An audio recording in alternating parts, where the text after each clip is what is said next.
A d x upon b minus c y z is equal to d d y upon c minus a z x is equal to c d z upon a minus b x y differential equation दिया गया है a d x upon b minus c into y z is equal to b d y upon c minus a into z x is equal to c d z upon a minus b x y. और इसको solve करना। अच्छा एक और चीज देखना, हमेशा हालांकि इसमें तो हमको अनडिटरमाइंड मल्टीप्लायर चूज करना पड़ेगा, ठीक। यहाँ हम मल्टीप्लायर सेलेक्ट करते हैं। मल्टीप्लायर सेलेक्ट करने पर कभी कभी ऐसा भी होता है कि आपको नीचे वाले को जीरो बनाने की रिक्वायरमेंट ना पड़े, बल्कि जोड़ तोड़ करके जो हम लोग प्रोपोर्शनल का रेशियो वगैरह का इसका सबका रूल जानते हैं, उसके हिसाब से हम एक ऐसा फ्रैक्शन तैयार कर सके, दो ऐसे फ्रैक्शन तैयार कर सके जिनको लेने पर वो आसानी से इंटीग्रेट हो जाएगा। तो ये भी केस है, हमेशा ये केस ना दिमाग में, अभी उसका न्यूमेरिकल करा देते हैं। हमेशा दिमाग में ये ना रखना कि तुमको जबरदस्ती नीचे वाले को छोड़ करके जीरो ही बनाना, नहीं। कभी कभी बिना जीरो बने भी एक ऐसा फ्रैक्शन तैयार हो जाता है जो आसानी से इंटीग्रेट हो सकता है।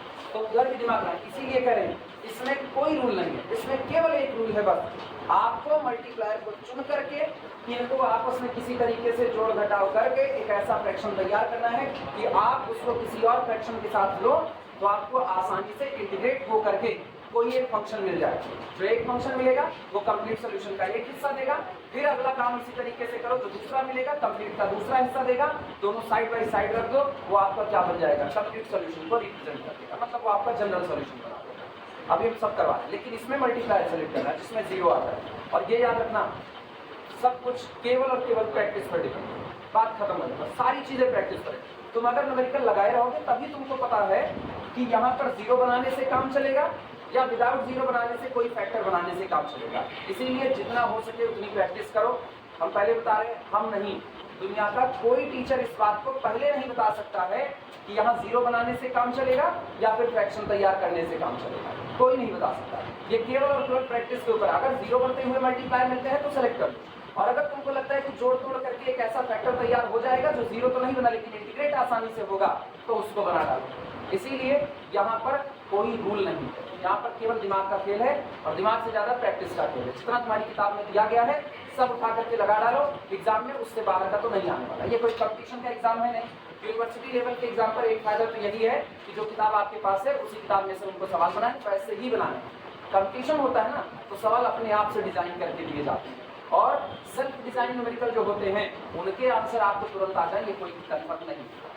यहाँ वहाँ भी यही एक अंतर आता है। चलो शुरुआत करते हैं। सबसे पहले मल्टीप्लायर को सिलेक्ट करना, फिर वही काम, पहले हम इसको लिख ले रहे हैं। लिखा गया है बी माइनस सी, तुम लोग लिखना मत, केवल लिख लो B minus c y Z, अगला लिखा गया है सी माइनस ए जेड एक्स, अगला लिखा गया है ए माइनस बी एक्स, ये लिखा। एक तो इस तरीके से लिखिए, दूसरा तरीका ये है कि हम पूरा ब्रैकेट ओपन करके देखते हैं कि क्या मेरा कोई फला हो सकता है कि पूरा ब्रैकेट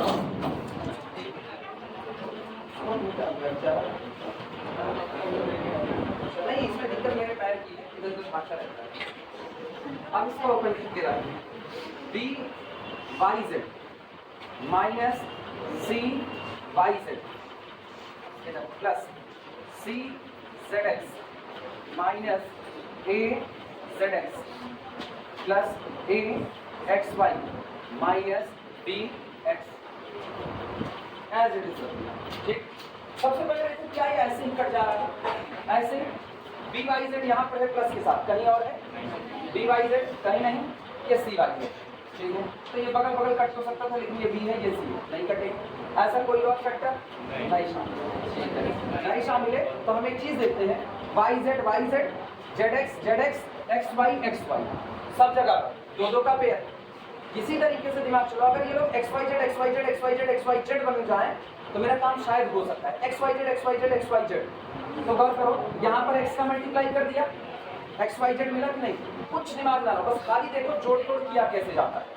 बाकी तो एक बार न्यूमेरिकल लगा दिया तो तुमको पता अच्छा इस न्यूमेरिकल में यही होने वाला है। एक्स से मल्टीप्लाई किया एक्स वाई जेड बना, एक्स से किया तो क्या बना एक्स वाई जेड। यहाँ कौन मिसिंग है वाई, तो इधर वाई से मल्टीप्लाई करो, वाई एक्स वाई जेड बन गया। इधर किससे मल्टीप्लाई करें, जेड एक्स वाई जेड बन गया। अब दिक्कत कौन फंसाया, अब दिक्कत ये ABCD फंसा, ABC। और करो यहाँ B और C है, A मिसिंग, जरा A से मल्टीप्लाई करो, A से करोगे तो देखो ये कौन बनेगा, AB एक्स वाई जेड आया ना। ये कौन बनेगा, AC एक्स वाई जेड बनेगा।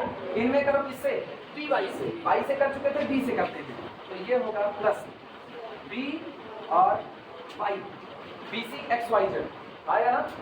इसमें करोगे B से तो AB एक्स वाई, मेरे ख्याल से कहीं गिर चुका है, AB एक्स वाई जेड ये कटेगा ठीक। यहाँ किससे करें, CZ से, तो ये बताओ C एक्स वाई जेड और C एक्स वाई जेड, क्या अब ये कट के 0 आ रहा है, आ रहा है, मतलब मुझको नकल मिली। पहला मल्टीप्लायर होगा AX BY, AX BY CZ से मल्टीप्लाई करें तो ये नीचे का पूरा फैक्टर देखो, AX into this plus BY into this plus CZ into this, अब जोड़ करके कितना बन जाएगा, 0 बन जाएगा। पता चला कैसे आया, यही तरीका होता है। किससे, AB से ट्राई करो, AB कट जाए, AB मल्टीप्लाई करें तभी कटेगा, तो इसका मतलब अगला मल्टीप्लायर मेरे हाथ में है, A multiplier x y z हो जाएगा और AX BY CZ, दोनों मल्टीप्लायर मिल चुके हैं। देखते हैं पहले में किससे करें, x से, तो कौन बनेगा B x y Z, x से कर रहे हैं, यहाँ कौन होगा minus C x y Z, यहाँ पर देखना किससे, y से करते हैं तो plus C x y z, और यहाँ पर करते हैं तो minus A x y z हो गया। अगला देखना फिर कौन, plus A x y Z, केवल जेड से करना है, minus B x y Z, अब B x y Z cancel out हुआ। अगला C x y z A x y z, मतलब तुमको एक साथ दोनों पेयर मिल गए। पहला तुम्हारा हो गया AX BY CZ, अब दूसरा मल्टीप्लायर सबको पता है X Y और जो ABC है, हाँ कौन, उसको जीरो नहीं करना, DX बटे P के रूप में लिखोगे ना, तो बाहर हो जाएगा। नहीं ना, वो जैसा पड़ा उसको वैसा रहने दो, जो जैसा पड़ा उसको वैसा रहे। तुम ये कह रहे हो कि तुम इसको ऐसा लिखना चाहते हो, dx upon p is equal to dy upon q is equal to dz upon r, ये लिखना चाहते हो ना। उसके लिए तुम क्या करोगे, a को नीचे लाओगे तो dx अपॉन p, इसको नीचे लाओगे तो ये बनेगा, उसको नीचे लाओगे तो कोई फर्क नहीं पड़ता, हमको जरूरत ही नहीं है, वो ऊपर पड़ा रहे तब भी मुझको ABC कांस्टेंट फंक्शन होता तो नीचे लाते तब देखते, बेचारा कांस्टेंट है ABC तो उसको नीचे लाए चाहे ना लाए, वो तो वैसे भी इंटीग्रेशन होगा तब भी कोई फर्क नहीं डालेगा, डिफरेंशिएशन होगा तब भी नहीं डालेगा, बात ही होगा। इसीलिए कांस्टेंट को दरकिनार करके चलो। आई बातें सबको समझ में, हाँ तीनों में a minus b b minus c और c माइनस a से इंटू करते हैं तभी नीचे वाला कैंसिल होता है। एक मल्टीप्लायर नहीं होता, एक नहीं होते मल्टीप्लायर, आपकी मर्जी, आप जैसा चाहो वैसा मल्टीप्लायर चूज करो। अभी तो क्या इसका कोई रूल ही नहीं है, इसमें तुमको बस अपने दिमाग में एक बात रखनी है, मल्टीप्लायर ऐसा सिलेक्ट करो अगर पॉसिबल है तो वो नीचे वाला factor LP plus MQ plus NR बराबर कितना हो जाए, 0। याद आया कल की बात है, वो परसों, वो उतना हिस्सा आपका 0 हो जाना चाहिए। और अगर नहीं होता है तो दूसरी बात फिर क्या, नहीं होता है तो जोड़ तोड़ करो एक ऐसे फ्रैक्शन को तैयार करने का जो आसानी से इंटीग्रेट हो सके। कोई रूल नहीं है, रूल होता तो वर्किंग रूल लिखा, इसके पहले जितने के रूल्स में वर्किंग रूल लिखाए थे, इवन इंटीग्रेटिंग फैक्टर को सिलेक्ट करने के जो बाई इंस्पेक्शन में 12 टाइप लिखाए थे वो सब है तो वो लिखे जाते हैं, जो है ये नहीं है जो अपने दिमाग से खेलना है उसको क्या लिखेंगे।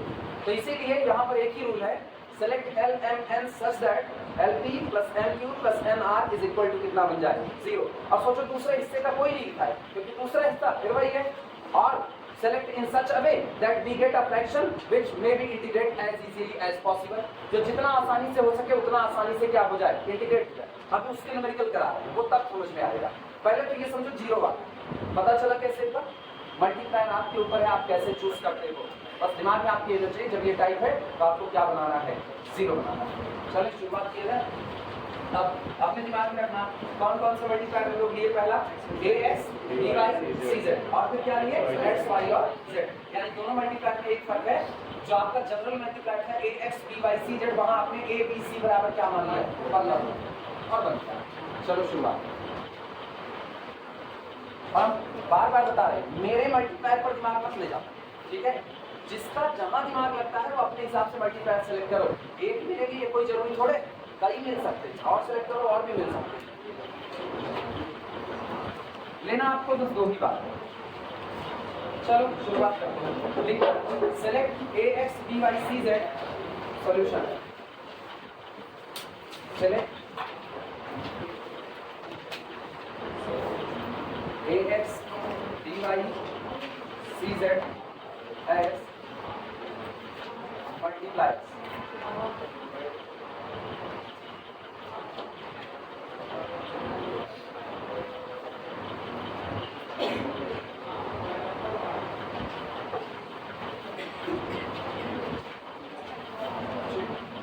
अब ये बनेगा क्या, a dx upon b minus c into कितना y z is equal to b d y upon, अरे तुम लोग लिखना चाहो ईच फ्रैक्शन इक्वल टू भी लिख सकते, हम लिख दे रहे हैं एक बार पूरा सी माइनस, हाँ मतलब दिन की शुरुआत की शॉर्टकट में हो जाए पूरा is equal to c d z upon.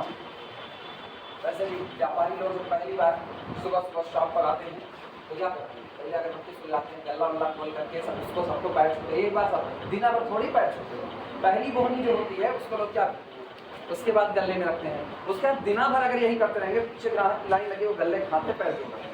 पहली बोहनी ढंग से होनी चाहिए इज इक्वल टू, ये याद रखना मल्टीप्लाई है a x b y c z, तो इधर किसका मल्टीप्लाई होगा ए एक्स, अब तो क्या बनेगा a square x d x, इधर किसका होगा b square y d y, यहाँ पर होगा c square z d z और सबको जोड़ करके बगल लिखा जाएगा, यानी ये बनेगा a square x d x plus b square y d y plus c square z d Z.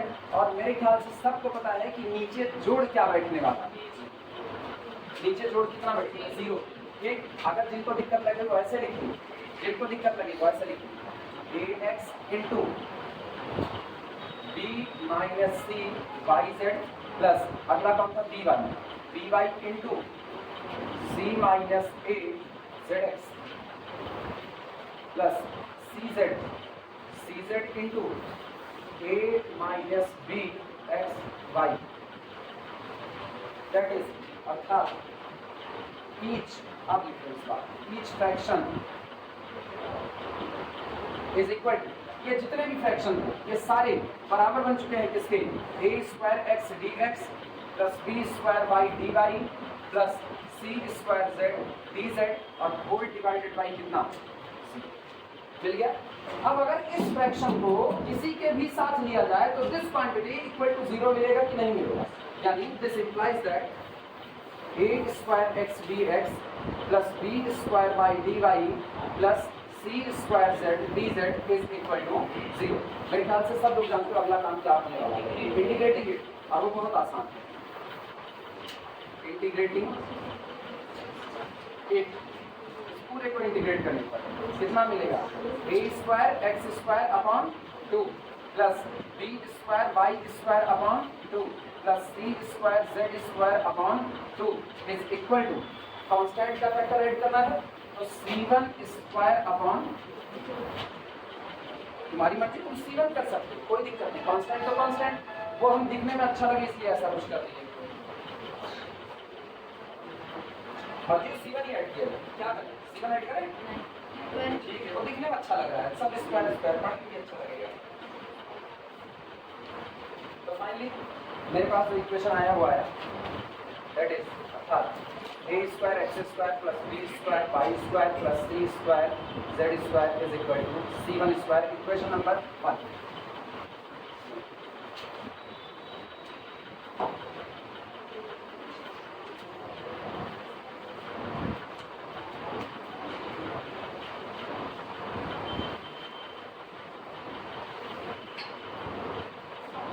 अच्छा, हर बार आप ज्योमेट्री बता सकते हो ये जरूरी नहीं, हर बार ज्योमेट्री बता सकते हो ये जरूरी नहीं, स्क्वायर स्क्वायर कहने की गलती तो नहीं करोगे, क्योंकि स्क्वायर में x square y square z square का कोफिशिएंट कितना होना चाहिए 1, तो अभी स्क्वायर कहने की गलती ना करना, इसकी ज्योमेट्री अपने को नहीं पता, मे बी क्या पता ये पैराबोलॉइड हाइपरबोलॉइड वाले की तरफ बढ़ जाए। याद करो बीएससी फर्स्ट ईयर में जब हम लोग लास्ट में पढ़ रहे थे, मेरे ख्याल से 3D हम लोग दूर तक गए, 3D तो हम लोग दूर तक पढ़े थे, वहाँ पर जब हम लोग कोनिक्वाइड पढ़ रहे थे तो कोनिक्वाइड में आता था x square upon a plus y square upon b plus z square upon c is equal to 1।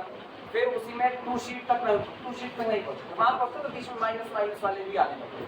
तो अभी इसको कोई स्क्वायर नहीं समझेगा, क्योंकि वहां पर यहाँ पर कोफिशिएंट क्या लगते हैं, 1 लगते हैं।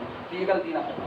एक काम हो गया। अब सुनो अगला काम, again select multiplier x y Z.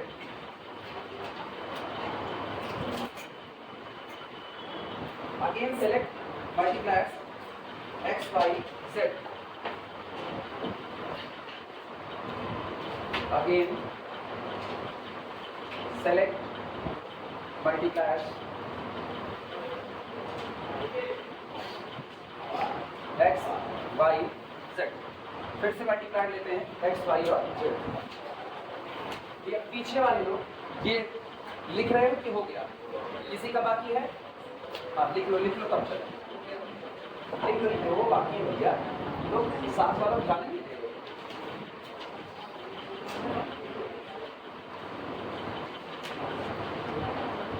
एक चैप्टर और पढ़ा होगा ना, 2 दिन लगेंगे, 2 दिन। अगला वाला नेक्स्ट, ये तो खत्म हो रहा है, आज उसकी शुरुआत होने 2 नहीं, कल 1 दिन और लगेगा, तो आज ही उसको शुरुआत करेंगे। मल्टीप्लाई वाला भी थोड़ी देर में खत्म हो जाएगा। तो सेकंड चैप्टर जो अगला वाला है उसको और अगर पढ़ा दें, मतलब कल 1 दिन स्टैटिक्स अगर हम रोक दें तो पूरा टोटल डिफरेंशियल इक्वेशन वाला जितना हिस्सा है वो पूरा। फिर मेरे सामने केवल बचता है पार्शियल के 3 चैप्टर और लाप्लास को, इतना ही बचता है। इसके बाद टोटल में तो हाथ नहीं लगाना, टोटल में केवल एक है बस जिसमें हाथ लगाना है, सेकेंड ऑर्डर ना T2। जहाँ पर अब तक हम लोग क्या पढ़े, अब तक हम लोग पढ़े जब सारे कोफिशिएंट कांस्टेंट हुआ करते थे और या तो होमोजेनियस को कांस्टेंट बदल देते। अब कौन सा होगा, सेकंड ऑर्डर का होगा और आगे जो कोफिशिएंट होंगे वो वेरिएबल। तो केवल उसमें 3 मेथड है, उसके टोटल 3 मेथड, एक आज करवा देंगे, 2 मेथड उसके रह जाएंगे। अब या तो स्टैटिक्स के बाद 2 मेथड उठाएं और या तो कल उसको उठा करके कल उसको बंद करें। तो टोटल का पूरा मेरी तरफ से खत्म जाएगा, वो सब तुम्हारे जिम्मे है। और टोटल के मेरे ख्याल से कितने 6 या 7 चैप्टर हैं, 7 चैप्टर हैं टोटल। तो 7 चैप्टर इधर के ये निपट जाएंगे, मामला इसका खत्म। लाप्लास पढ़िए, बड़े छोटे छोटे चैप्टर है, वो बहुत भारी भरकम नहीं है। अभी हो गया भैया,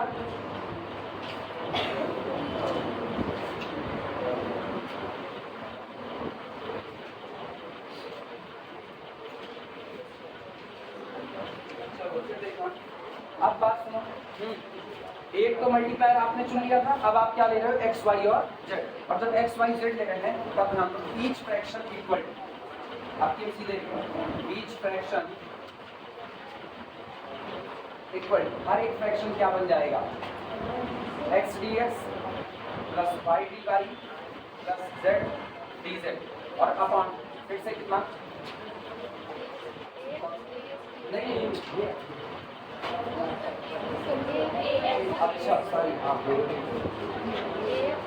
एक एक्स डी एक्स और इधर का डी वाई इधर का सी जेड डी जेड, ठीक, हाँ सही, a x d x plus b y d y plus c z d z.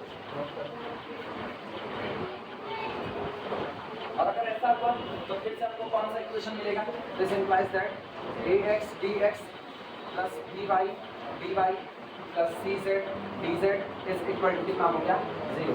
और अगर ऐसा हुआ तो दिस इंप्लाइज दैट इंटीग्रेट करें तो क्या मिलेगा, ए एक्स स्क्वायर अब क्या लिखना है plus b y square plus c z square is equal to, मतलब क्या सी स्क्वायर का कोई रोक, इक्वेशन नंबर 2। और सबको पता है आपकी लाइन क्या दी जाए, 1 and 2 give general solution together.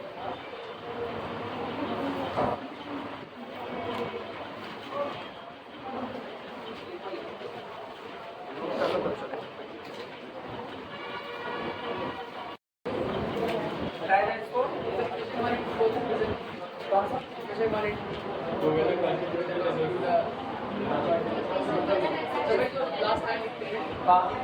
अच्छा बोल लिखना, इक्वेशन 1 and 2 together,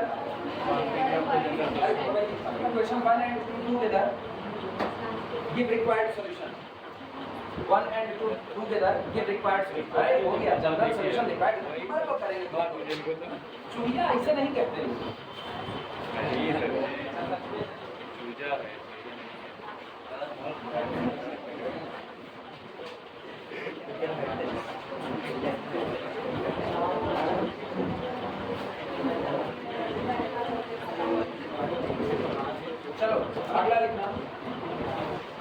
होगा proper dx upon x into y minus z is equal to dy upon y into z minus x is equal to dz upon z into x minus y। सबसे पहला काम तुरंत ये जो नीचे लिखे गए हैं ना, ये जो नीचे लिखे गए इनको पहले लिख लो। X y minus x z plus y z minus x y plus z x minus y z. गौर करना, x y x z y z ये तो सीधे कट गए, तो इसका मतलब पहला मल्टीप्लायर 1 1। ये भी हो सकता है कि आप लिखो इसको ओपन करके अपने आप तक फिट बच जाए 1 1 1 हो गया। एक बार मल्टीप्लाई हो गया, लेकिन दूसरा मल्टीप्लाई देखना, फिर हम लिख रहे हैं इस बात को। अब हम इसको कटा हुआ नहीं मानो, फिर लिख रहे हैं x y minus x z plus y z minus x y plus z x minus y z. दिमाग चलाना सारे लोग, देखो कोई जल्दबाजी नहीं, बड़े इत्मीनान से इसको देखो। ये मतलब दोनों जगह पर एक्स मौजूद।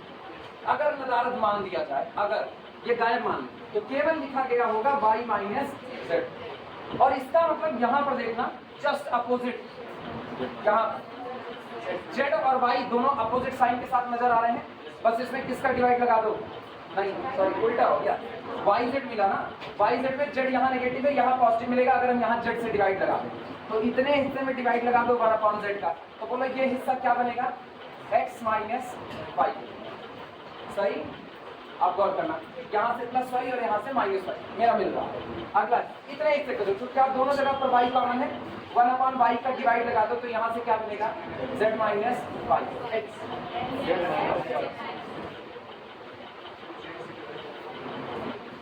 ये बगल बगल कैंसिल आउट हो गया, तो इसमें किसका डिवाइड लगाए थे, 1/x का, सॉरी x का डिवाइड लगाए थे, x का डिवाइड, तो ये y माइनस z। अब जरा ऐड करो कितना आ रहा, 0। तो अगला मल्टीप्लायर क्या बना, एक मल्टीप्लायर 1 1 1, अगला 1/x 1/y 1/z। अगर मुझको मल्टीप्लायर ना मिलता, अगर मुझे मल्टीप्लायर ना मिलता, खोजने के बाद में मतलब मेरी खोपड़ी बंद हो जाती, तो इसका मतलब फिर मेरे सामने एक रास्ता होता, जोड़ तोड़ करके एक ऐसा फ्रैक्शन तैयार करना जो आसानी से इंटीग्रेट हो सके, फिर यही रास्ता बचता। और बात फिर वही है, सब कुछ प्रैक्टिस पर डिपेंड। अगर इसको तुमने लगाया है, तुमको पता है कि हाँ ऐसा मल्टीप्लाई चूज करने से काम हो सकता है, तो तुम लगा लो।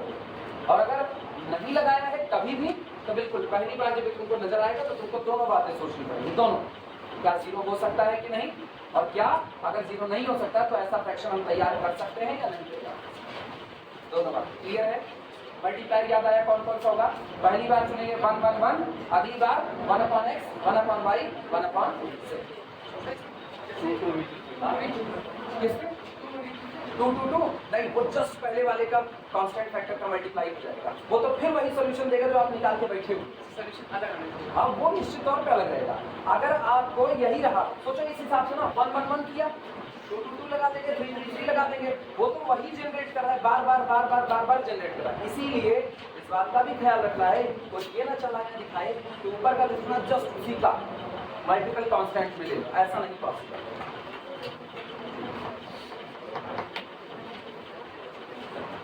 लिखना सॉल्यूशन में लिखो, take 1 1 1 as multiplier, solution take 1 1 1 as multiplier. 1 1 1 को आप एक मल्टीप्लायर के तौर पर लीजिए, अगर ऐसा किया तो अपने को मिलता क्या है, dx upon x into y minus z is equal to dy upon y into z minus x is equal to dz upon z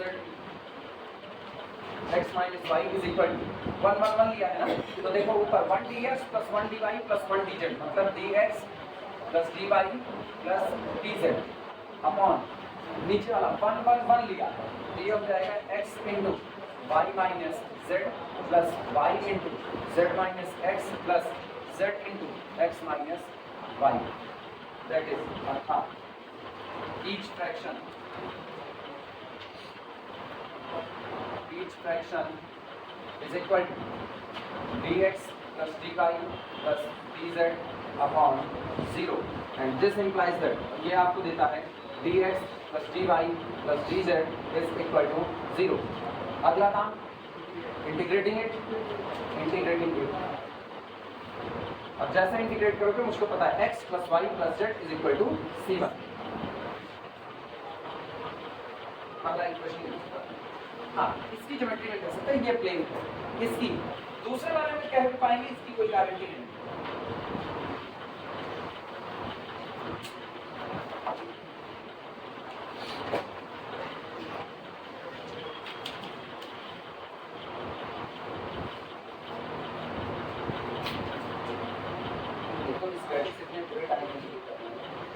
हम सोच रहे किलो बनाने लग जाए ठीक ठाक तो शुरुआत करें. कल ब्लीडिंग जब बहुत ज़्यादा हो गया तो दवा ले लिए हार्ट जैसे हार्ट दवा लिया गए काम से. अब अभी आज बोल ले रहे हैं कल या परसों से जब ये थोड़ा और गुब्बारे जैसा खुलेगा तो फिर बोलने में दिक्कत आएगी. आपका के लिए ये बड़ा खराब होता है. हार्ट वायरस होता है शरीर के अंदर बैठा पड़ा रहता है. जहाँ शरीर थोड़ी कमजोर होगी तहाँ दवा के रिएक्शन से ऊपर करके सामने आता है. होता सबको एक बार. अच्छा बुखार के वक्त अक्सर होता है बुखार हो करके खत्म हो तो कभी यहाँ कभी थोड़ा तो पड़ता है.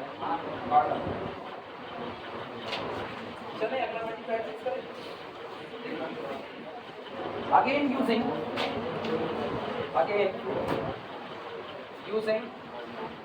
1 upon x 1 upon y 1 upon z as multipliers.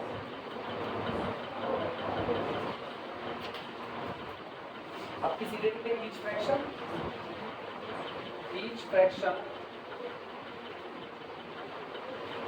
is equal to रखो भैया 1 upon x dx plus 1 upon y dy plus 1 upon z dz. अच्छा ये तो सॉल्व करके दिखा चुके हैं बटे में 0 ही आने वाला है तो अपॉन कितना कर दिया 0. दिस इंप्लाइज दैट मिलेगा क्या 1 upon x dx plus 1 upon y dy plus 1 upon z dz is equal to 0. Integrate करें 1 upon x का इंटीग्रेशन तो सारे लॉग में जाने वाले हैं. इंटीग्रेटिंग इट log x ऊपर इंटीग्रेट करोगे तो मिलेगा log x plus log y plus log z is equal to log c2 यानी कि this implies that x y z is equal to c2. Question number 2 ये तो 3 डिग्री का भाई x1 y1 z1 ये 3 डिग्री का. इसकी ज्योमेट्री मुझको नहीं पता तो ऐसे में ज्योमेट्री नहीं बताई है. ऐसे में बस लिख करके छोड़ दो कि 1 और 2 टुगेदर गिव द रिक्वायर्ड तब वहां पर ये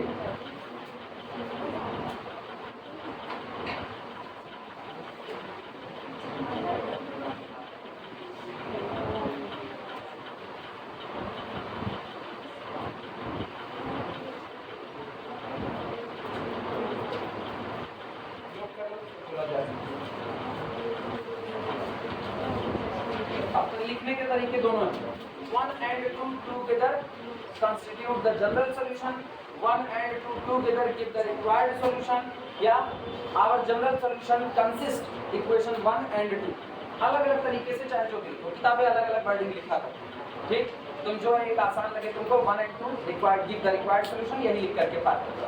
इसका मतलब ये है कि जो तुम्हारा जनरल सॉल्यूशन बना होगा वो किसी और से नहीं इन्हीं पहले और दूसरे इक्वेशन को मर्ज करके बना होगा.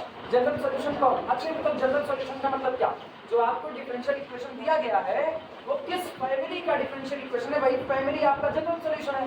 भाई हम फैमिली नहीं बता पा रहे. जैसे अगर मुझको बगल में स्क्वायर दिख दिया जाए और बगल में प्लेन शायद पहले में कभी आया था तो प्लेन और स्क्वायर है तो इसका मतलब मुझको पता है मेरा जो जनरल सॉल्यूशन होगा वो सर्किल रहा होगा तब तो बता दिए. लेकिन क्या यहाँ पर बता पा रहे नहीं तो यहाँ पर हम लोग लिख देंगे भैया जो भी ज्योमेट्री आई होगी वो मेरा जनरल सॉल्यूशन होगा.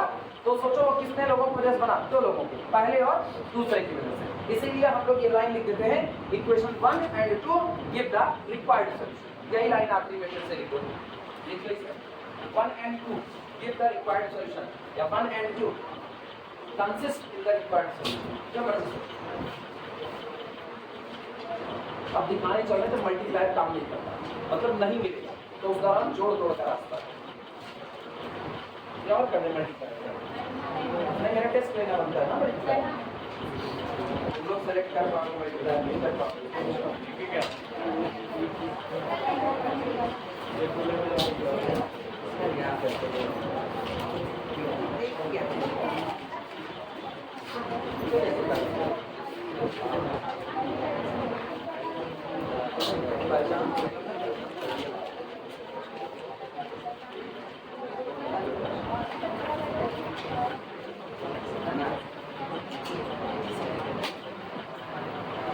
सुनो भैया, एक हम दे रहे हैं, हम केवल इसलिए दे रहे हैं, मेरा कोई एम नहीं है ये चेक करना तुम इसको लगा पाओगे नहीं, एक एम है केवल तुम मल्टीप्लायर सिलेक्ट कर पाओगे या नहीं कर पाओगे, एक हम दे रहे हैं।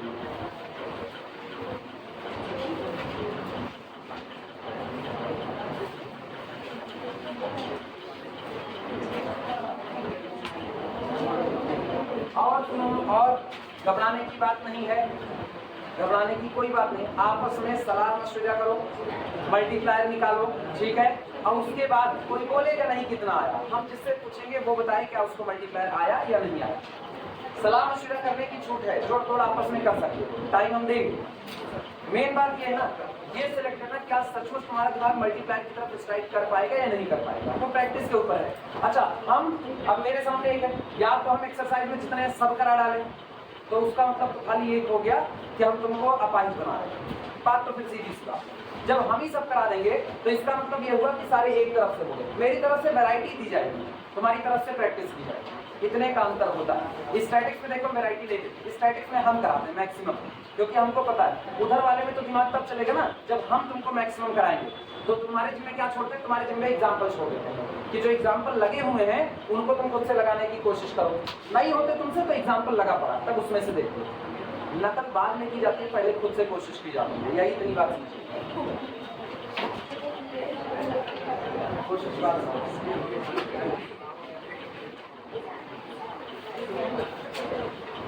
लिखना सॉल्व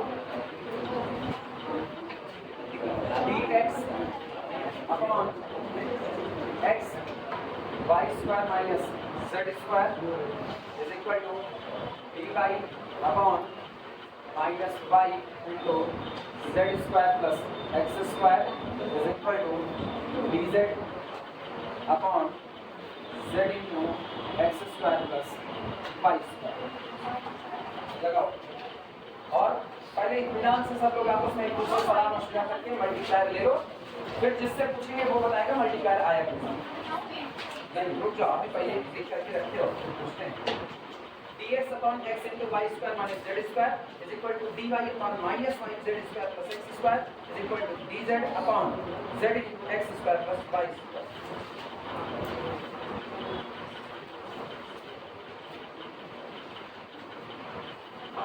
इसकी शक्ल पहला मल्टीप्लायर बहुत आसानी से देखो,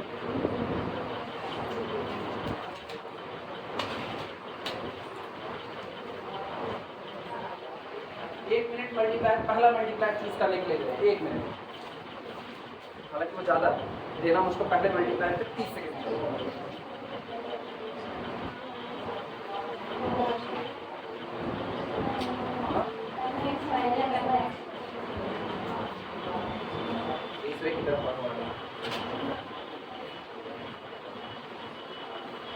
पूरी भीड़ में से अब वो लोग हाथ ऊपर कर सकते हैं जो लोग पहला मल्टीप्लायर पा चुके हैं।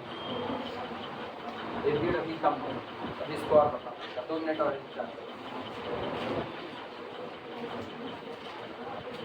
पहला मल्टीप्लायर दोनों या पहला दोनों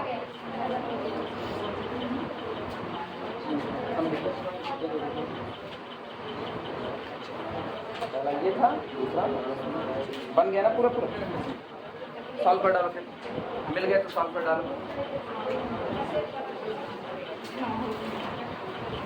अच्छा, अब पहले मल्टीप्लायर वाले लोग हाथ ऊपर करें, पहला मल्टीप्लायर जिनका आया एक संख्या बढ़ी, क्या इसमें से वो लोग बताएं जिन्होंने पहला मल्टीप्लायर x y और z पाया है, x y और z, ठीक है हाथ नीचे। सेकंड मल्टीप्लायर वाले लोग कौन कौन है, सेकंड मल्टीप्लायर दूसरा, ठीक है अभी कम हो, दूसरे मल्टीप्लायर पे जगह दे रहे हैं।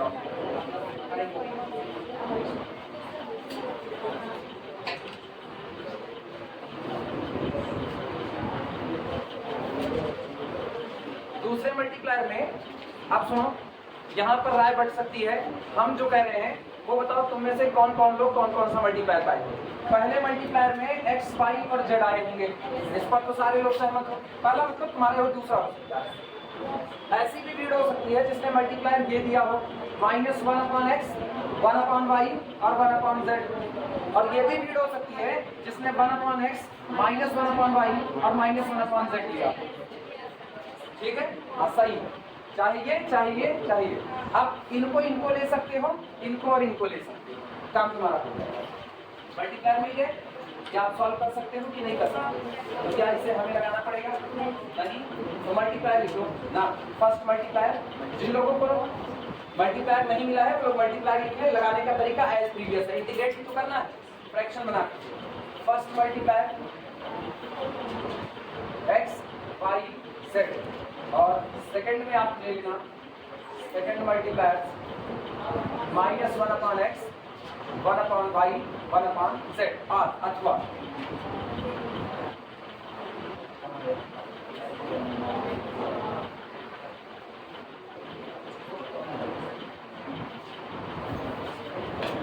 चाहे ये और चाहे 1/x -1/y -1/z। Each fraction बराबर, वो भी बता दे रहे, ईच फ्रैक्शन बराबर, हर एक फ्रैक्शन, जब पहला मल्टीप्लाई चुनोगे, पहला कौन सा था एक्स वाई जेड, तो हर फ्रैक्शन बराबर हो जाएगा किसके, x d x plus y d y plus z d z upon 0, और इसको मर्ज करोगे तो ये इक्वेशन देगा इक्वल टू 0। तो पहला इंटीग्रेशन पता है, x square plus y square plus z square is equal to C1 equation. अरे बाई टू कांस्टेंट भी जोड़ दिया बाई टू, तो बाई टू वाला हिस्सा कैंसिल आउट हुआ। जब इनको चुनोगे इनको, तो फिर यही बनेगा ईच फ्रैक्शन इक्वल टू, गौर करना, अगर इसको लोगे तो 1/x dx, उसको लोगे तो माइनस रहेगा, फिर कितना -1/y dy और -1/z dz, और बटे कितना 0, और बाद में ईच फ्रैक्शन बराबर किसी के साथ ले लो तो बराबर कितना 0, इंटीग्रेट करोगे तो कितना log x और माइनस को कॉमन कर लें तो यहाँ पर log y और प्लस कितना log z is equal to इधर कितना log c2, ये बोलो कितना देगा log of x upon y into z, और इज इक्वल टू कितना log c2, तो इसका मतलब अपने को मिलता है x is equal to yz c2। Equation number 2, equation 1 और इक्वेशन 2 एक साथ क्या दे देंगे आपको, रिक्वायर्ड सॉल्यूशन। काम हो सकता है, नोट कर लो, जिनको नहीं आया वो लोग नोट कर ले, बड़े शॉर्ट में लगा ये ना कहना बाद में कि सब लगवाए नहीं तो छाती देके छुट्टी कर दी।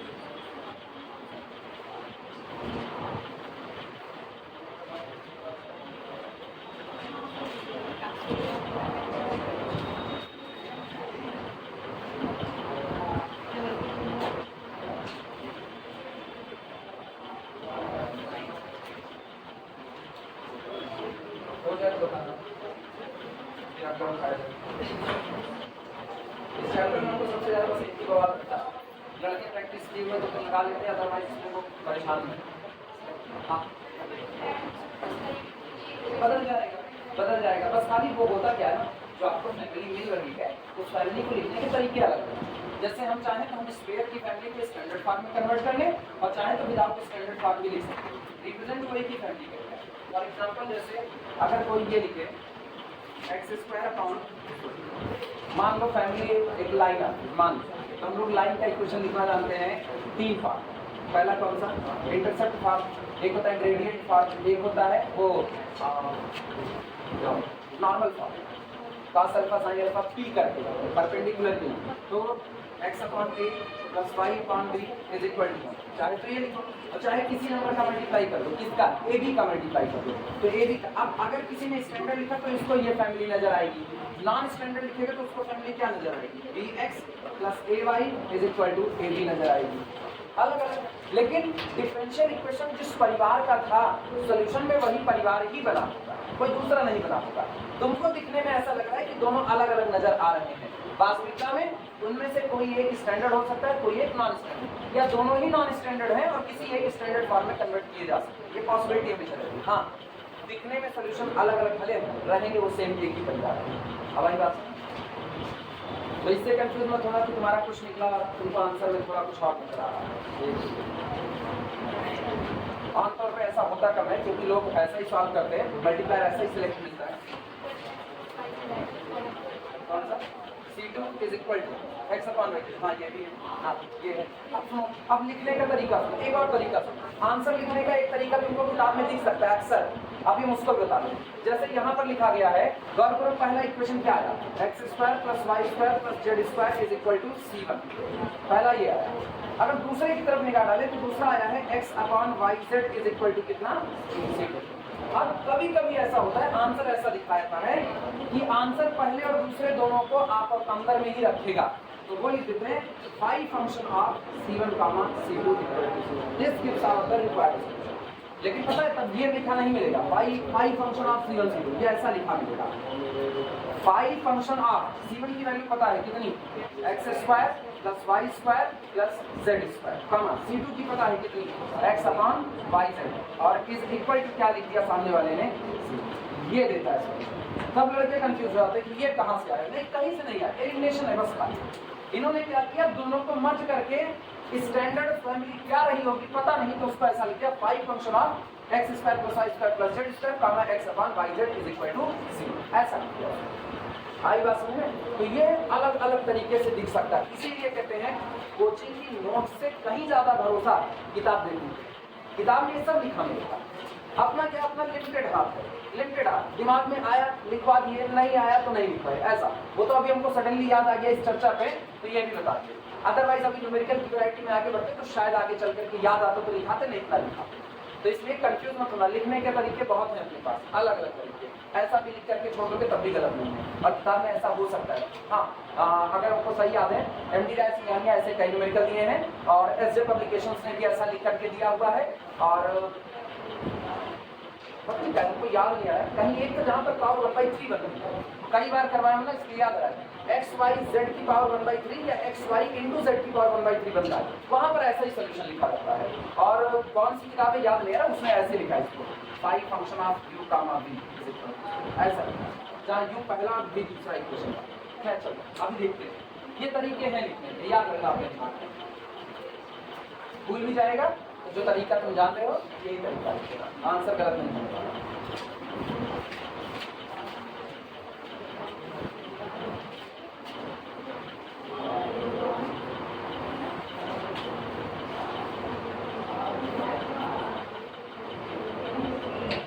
ये पेपर कम पढ़ाते हैं इसलिए मेरा इसमें इंटरेस्ट नहीं होता, इसलिए इसकी चीज़ें हम भूलते जल्दी, बस खाली एक इंटरेस्ट है।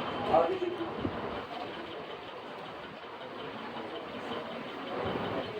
चलो एक और लेते हैं, इसकी वैरायटी हमको लेनी पड़ेगी ज़्यादा, बुरी नहीं।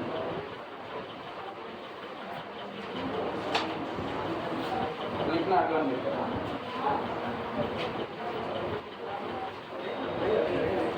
ये क्या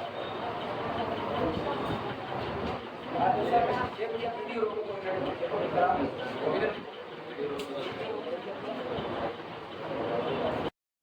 चलो लेकर लिखते हैं। प्रॉब्लम है solve 3x upon y³ x minus x की power 4 is equal to dy upon 2y की power 4 minus x³ y is equal to dz upon 9z x³ minus y³।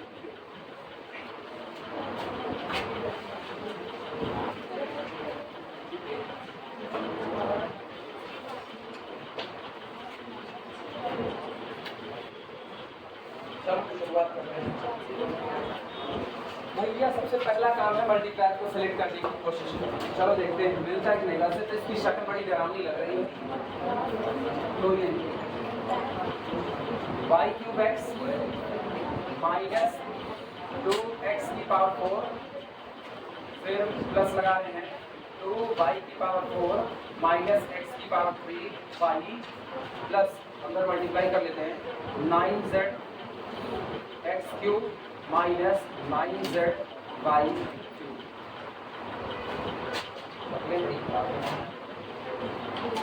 अच्छा सुनो, 4 घात और 3 घात दो नजर आ रहे हैं, ठीक है।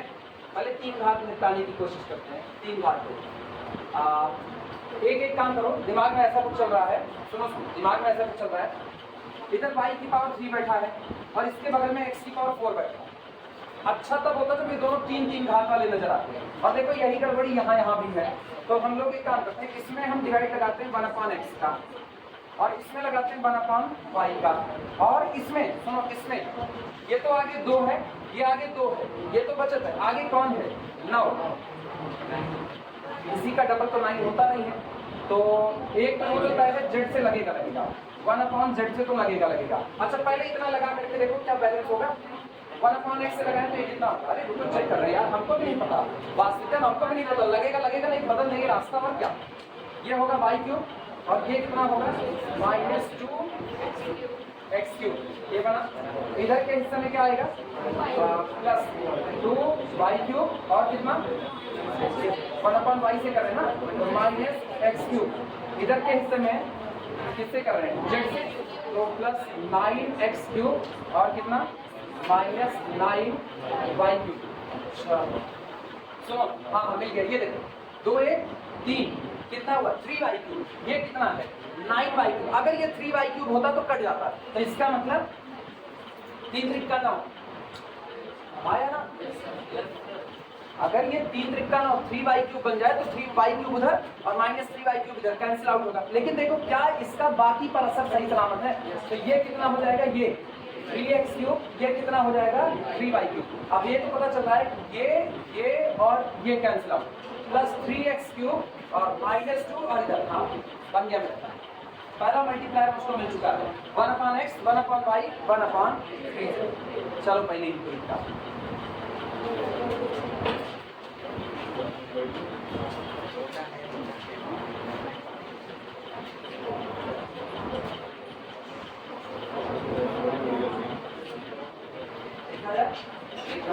solution.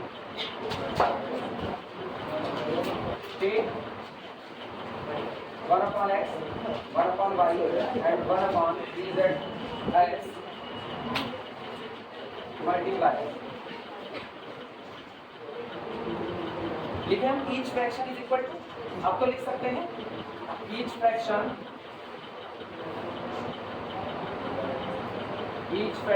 is equal to 1/x dx plus 1/y dy और फिर कितना प्लस 1/3z dz और पूरे डिवाइडेड बाई कितना 0।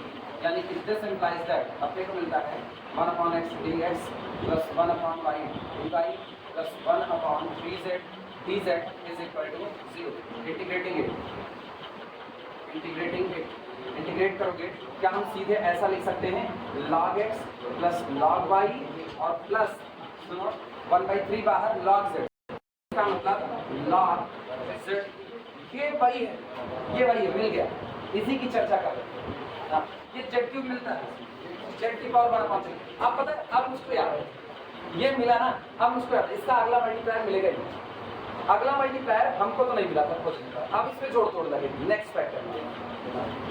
इसी की चर्चा अरे गलत कर रहा है ना, रैंडमली उठा के मिल गया यही। ये कभी कभी तुक्का लगता है। अरे बराबर हो रहा है log c1। इसका मतलब ये बना this implies that x y z की 1/3 is equal to c1। Equation number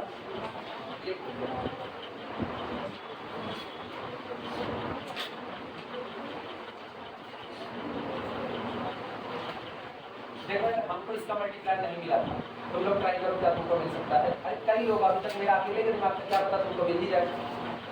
हमको तो नहीं मिला था, बहुत ट्राई किया था, हमको नहीं मिल पाया। आप कैसे मालिक? अरे तुम लोग ढेर सारे दिमाग वाले हो, हम अकेले थे, एक के दिमाग में मिला। ट्राई करो।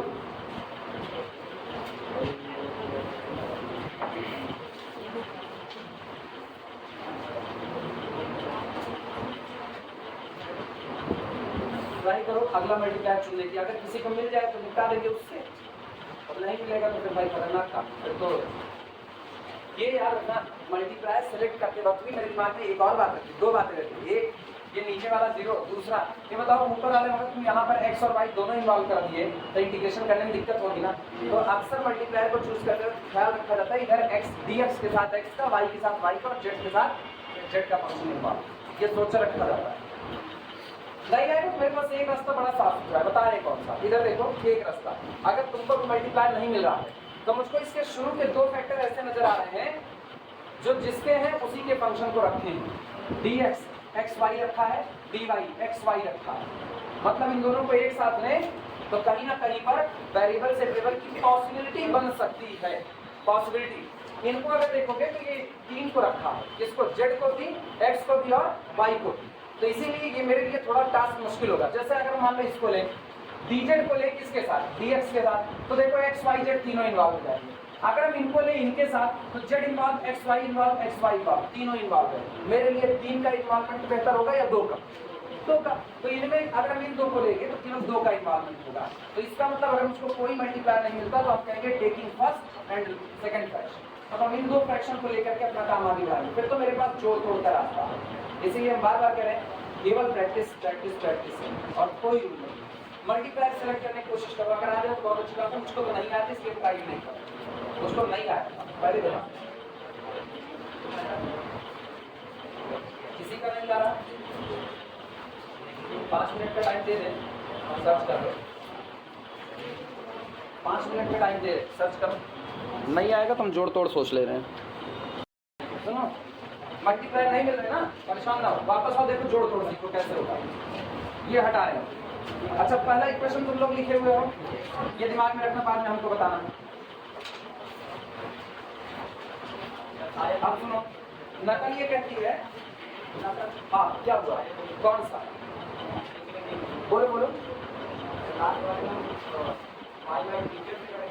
वाई वाई 3z आखिरी बार, तो उसके बाद वाई बाई एक्स और कितना, बीच वाले। अच्छा, ये वन कर ऐसा। तो ये बताओ इंटीग्रेशन में दिक्कत नहीं होगी, y by x d x और प्लस डी वाई, और उसके बाद फिर प्लस कितना, y by d z is equal to 0। अगर 0 बनना होगा तो इंटीग्रेट करो, इंटीग्रेशन फंसेगा। देखो 0 बन रहा है, हम मान लो 0 बन रहा है, मान लो, लेकिन ये पूरा ये फ्रैक्शन और बटे क्या बना होगा 0, तो बराबर क्यों होंगे, तो ये आया होगा इसका इंटीग्रेशन। अरे इंटीग्रेशन हो तो होना चाहिए महाराज, इंटीग्रेशन होना चाहिए, इंटीग्रेशन नहीं होगा तो बवाल। अच्छा, क्या इसके जोड़ तोड़ में इंटीग्रेशन आ जाएगा,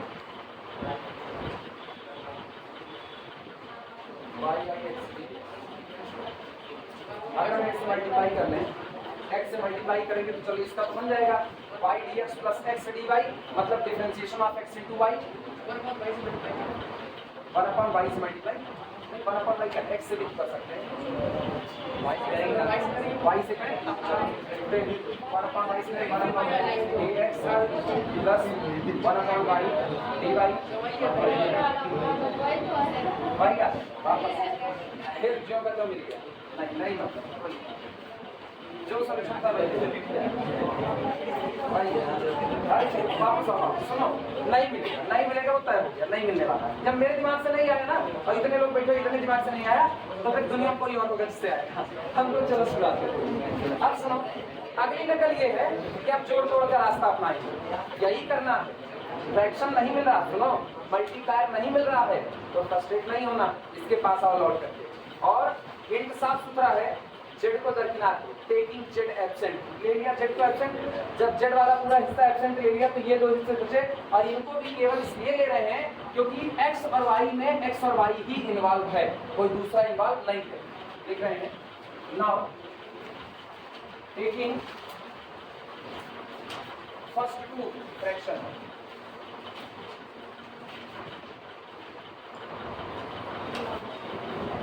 टेकिंग फर्स्ट टू फ्रैक्शन, दोनों को लो तो क्या मिलेगा, dx upon y cube x minus 2x की power 4 is equal to dy upon 2y की 4 माइनस x क्यूब y। अब एक काम करो, क्रॉस मल्टीप्लाई ले लो, तो दिस इंप्लाइज दैट इनको इधर लाओ, कितना होगा 2y की 4 minus x cube y dx is equal to y cube x minus 2x की 4 dy।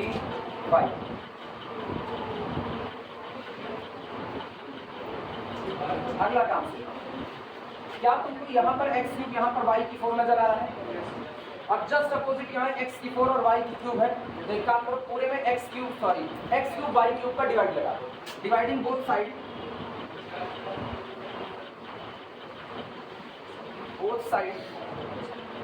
By x cube y, दोनों साइड में x क्यूब y क्यूब का डिवाइड करो। इधर बोलना था, इधर y क्यूब का डिवाइड लगाए, ये बनेगा 2y अपॉन एक्स क्यूब, और इधर बनेगा माइनस एक्स क्यूब से एक्स क्यूब कैंसिल आउट हुआ 1 अपॉन वाई स्क्वायर, बाहर कौन गया dx इज इक्वल टू, इधर मेरे पास बनेगा y क्यूब से y क्यूब कैंसिल आउट हुआ 1 अपॉन एक्स स्क्वायर माइनस इधर के हिस्से में एक्स क्यूब, तो ऊपर बचा x minus 2x upon y cube, और इधर कौन है नोट कर।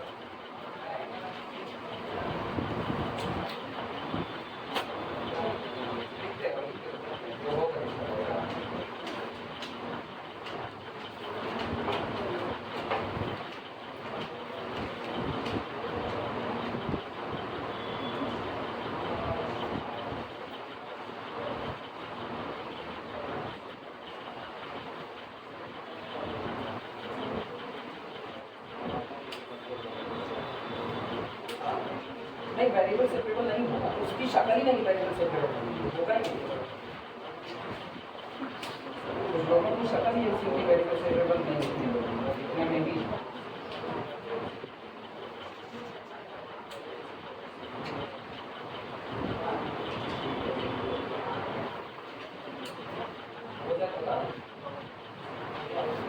एक और काम तो भाई कुछ हो नहीं सकता इसमें, इसमें अपने को बस ऐसे सोचना ही पड़ेगा और कुछ नहीं।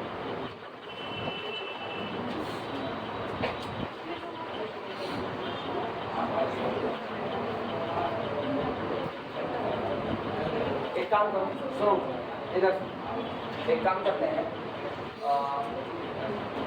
1 upon x square d y ये रखा गया है, 1 upon x square d y, और दूसरा सुनो 2y upon x cube d x, इनको एक साथ ला 1 upon x square d y, सारे लोग सामने देखो 1 upon x square d y, और इसको उधर ले जाओगे तो minus 2y upon x cube, साथ में कौन डी एक्स, एक फैक्टर ये बनेगा, तो ये होगा मेरे पास 1 upon x square d y minus 2y upon x to the power 3 d x, एक फैक्टर ये बना, इक्वल टू क्या, सब एक तरफ कर प्लस, अगला और अगला वाला कौन है, प्लस लिखना साथ साथ चलना है, ये तो पहले इनको हटा देते हैं, ये हो गए इनके साथ, और ये हो गया, अगला ये बचा 1 upon y square,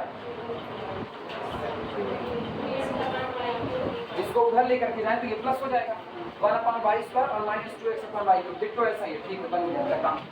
1 upon y square ये इधर आया, नेगेटिव का पॉजिटिव हुआ, अब क्या minus 2x upon y cube, नहीं छूट गया, इसके साथ dx है और इसके साथ कौन है dy, नोट करो, बराबर कितना 0, अपना काम हो चुका है, नोट करो, मेरा काम हो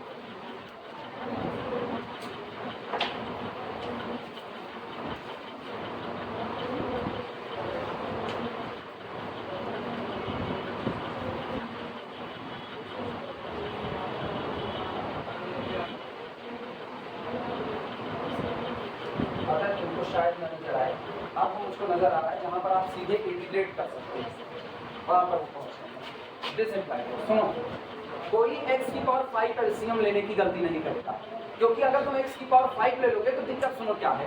जब हम डिफरेंशिएशन करते हैं, जैसे मान लो हमने डिफरेंशिएशन किया समथिंग, तो इसमें नीचे में एक्स स्क्वायर बन जाता था, याद आया, डिफरेंशिएशन में नीचे एक्स स्क्वायर बनता था।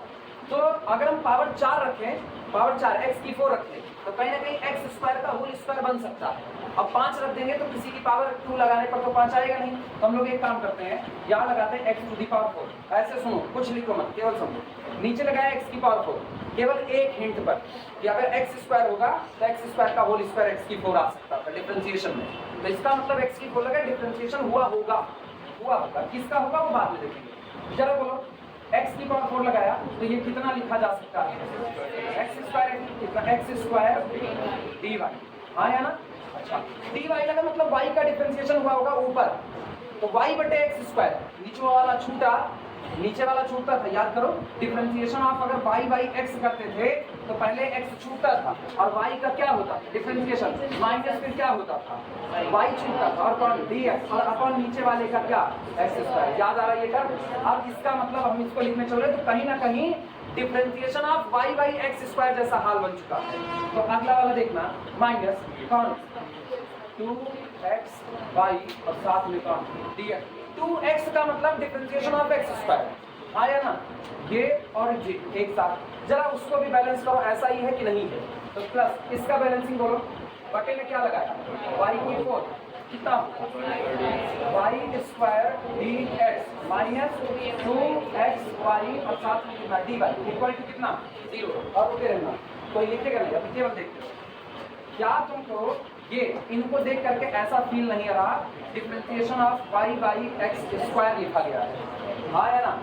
जरा डिफरेंशिएट करो, एक्स स्क्वायर छूटा, y का डिफरेंशिएशन dy मौजूद कि नहीं मौजूद। फिर अगला सुनना, अब की बार y छूटेगा तो देखो y छूटा, एक्स स्क्वायर का डिफरेंशिएशन 2x dx, अब बटे नीचे वाले का होल स्क्वायर x की पावर 4, हाँ है ना। अच्छा, इनका हाल भी बोल सकते हो आप, तो कौन है differentiation of x by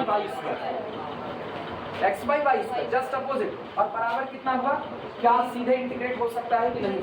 after integrating it, देखना इंटीग्रेटिंग इट क्या बनेगा, y by x square plus x by y square is equal to c2, बन गया कि नहीं बन गया, अगला लिख डालो, जैसे इम्प्लाइज दैट इंटीग्रेट करने के बाद y by x square plus x by y square is equal to, और ये वो नहीं है तो पहले मिला हुआ था, कौन सा नीचे से कौन सी, ये वाली बात सुनो, ऊपर वाले हिस्से का जोड़ तोड़ करके ये लिखे, ऊपर वाले हिस्से को जरा इसको फिर से ओपन करो, क्या तुमको ऊपर वाला मिलेगा, बोलो एक्स स्क्वायर डी वाई बटे एक्स की पावर 4 कितना लिखा गया। अब यार तुम लोग बोलबो नहीं करते, जब पूछते हैं वो तो बोलो, अरे सब हम ही बोलेंगे, तुम लोग अपने मुंह से कुछ तो बोलो, बोल भैया एक्स स्क्वायर डी वाई बटे एक्स की पावर 4 कितना आया, d y by x square, हाँ या ना, यही लिखा गया है। अगला कौन है, अगला देखना 2xy बटे एक्स की 4 करो, 2xy बटे एक्स की 4 कितना आएगा, क्या यही आएगा। इसका मतलब इनको जोड़ तोड़ करके ये लिखा जा सकता है, और ये जोड़ तोड़ मेरे दिमाग में एक दिन में नहीं आई, ये जोड़ तोड़ प्रैक्टिस पर डिपेंड कर रही है। मुझको पता है कोई सीधा इंटीग्रेट होने वाला नहीं है, तो कहीं ना कहीं हमको डिफरेंशिएशन ऑफ समथिंग बनाना पड़ेगा। एक बार डिफरेंशिएशन ऑफ समथिंग बन गया तो integration and differentiation both are the reverse process, अब दोनों रिवर्स है तो अंदर वाला ऊपर आएगा सीधे सीधे। तो मेरे दिमाग में यही चल रहा था कि ये एक्स क्यूब है, ये एक्स स्क्वायर, अगर हम एक्स की पावर 5 लगाते तो 5 में हमको ये ना मिलता समथिंग की whole square is equal to 5 कि मिलेगा कहीं पर नहीं, लेकिन मुझको पता है एक्स स्क्वायर का होल स्क्वायर कितना मिलेगा 4, तो इसका मतलब एक्स की पावर 4 मेरा काम कर देगा। और यही हाल जस्ट बगल वाले में मिलेगी, ये इतना अभी पल्ले पड़ा वही, अभी पल्ले पड़ा नहीं ये हम पहले कहे कोई रूल नहीं, केवल जोड़ तोड़ है, केवल जोड़ तोड़, कोई रूल नहीं। मल्टीप्लाई मिला था, मल्टीप्लाई मिला क्या, अच्छा सुनो हाँ, अगर बाई इंस्पेक्शन तुम लोग ना बना पाओ, बाई इंस्पेक्शन ना बना पाओ तो इंटीग्रेटिंग फैक्टर बनाने के तरीके अपने को पता है। mdx प्लस nd होमोजीनियस में जाएगा नहीं जाएगा। फिर वो सारा मेथड कितना, मेरे ख्याल से कितना था, 4 या 5 कितने थे इंटीग्रेटिंग फैक्टर बनाने के, 5 थे या 6 थे जो भी थे ना। जब कुछ नहीं होता था x की पावर a, x की पावर h, y की पावर k मान लो, सबसे आखिरी वाला। जब कुछ ना मिले तो आखिरी वाला बीट हो, तब उससे लगा। क्योंकि जोड़ तोड़ से बन गया, इसलिए मेरा काम ये आसान है। आई बात समझ में? अरे तुम लोग कहा समझे डिफरेंशियल इक्वेशन इतना आसान है, इतना भी नहीं आसान। ये नंबर मेहनत के हैं, हवा में नहीं। लिख लो तो फिर आंसर दे इसका। कौन सी? ये सुनो इतने तक। अच्छा यहाँ से इसको लिखना जाने, यहाँ से इसको लिखना नहीं। सुनो ये जो कुछ भी लिखा गया है, जरा डी फॉर होता है differentiation, y by x square का डिफरेंशिएशन करो, y बाई एक्स स्क्वायर का, समझ गए? बस इतना है। अब सुनो अगला काम, ये सही में ऐसे नरक होती है इसमें, इसको पढ़ाकर लड़के सोचते हैं इसका रूल होगा, कोई रूल नहीं है यार, हम लोग भी ऐसे ही पढ़ते हैं। सुनो तरीका क्या होगा, ये तो हो ही चुका होगा ना। अब आपके पास दो इक्वेशन आए, कौन कौन से? पहला इक्वेशन बोलो, पहला इक्वेशन तो मेरे ख्याल से x y z की 1/3 इज इक्वल टू 0। अब दूसरा ये आया y by x square plus x upon y square is equal to 0। ये है 1 और ये है 2। डियर 4 चाहे तो फिर वही लाइन लिखो, अब की बार लिख के दिखा दे। चाहे तो लिखो 1 and 2 together give the general solution, और चाहे लिखो general solution is phi function of c1 comma c2, यानी सीधे सीधे दोनों फंक्शन वाला x बाई z की 1/3 कामा y by x square plus x by y square. और उस दिन बराबर क्या लगाना चाहिए, कांस्टेंट मत लगाना, क्योंकि आप दोनों कांस्टेंट को मर्ज करके या अंदर में कांस्टेंट है पढ़ो। तो ये एक तरीका ये भी है, ऐसे लिखा दे, याद आ गया तो लिखा दे, अदरवाइज बार बार वही लिखना 1 and 2 together give the general solution.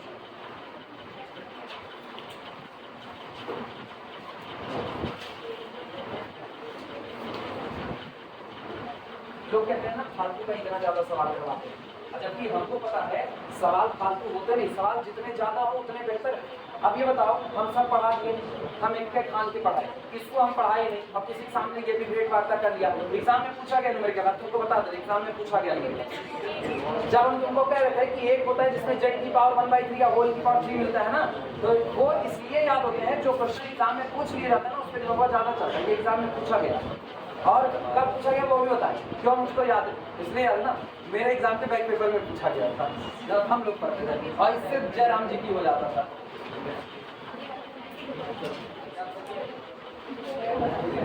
हो गया, मिटाया जाए, हो गया।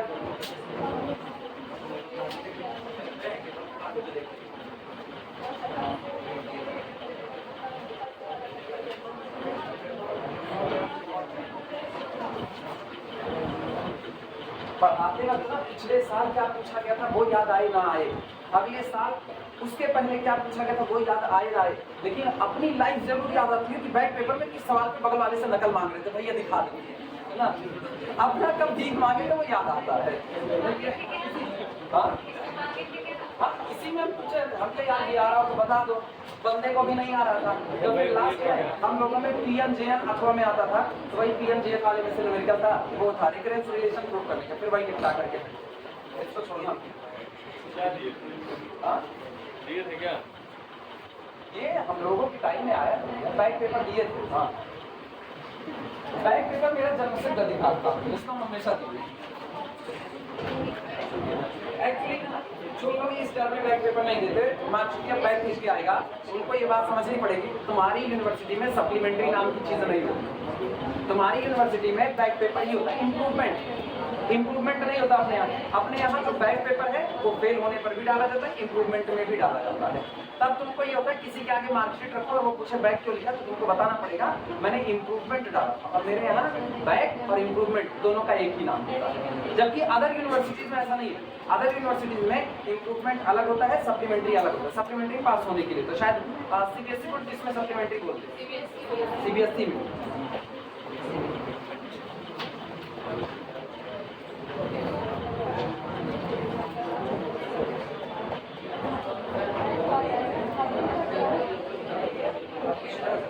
चलो भाई को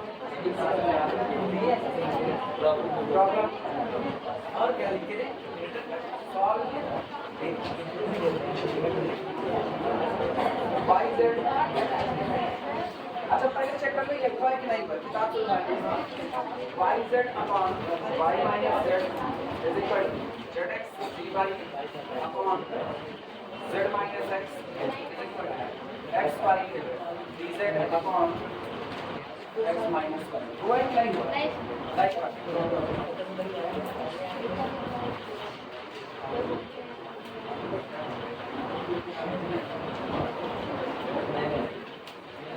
पहला मल्टीप्लाई तो आपको आप दिख रहा होगा 1 1 1 पहला मल्टीप्लाई करो 1 1 1 पहला तो निकल गया। देखिए 1 1 1 as multipliers each fraction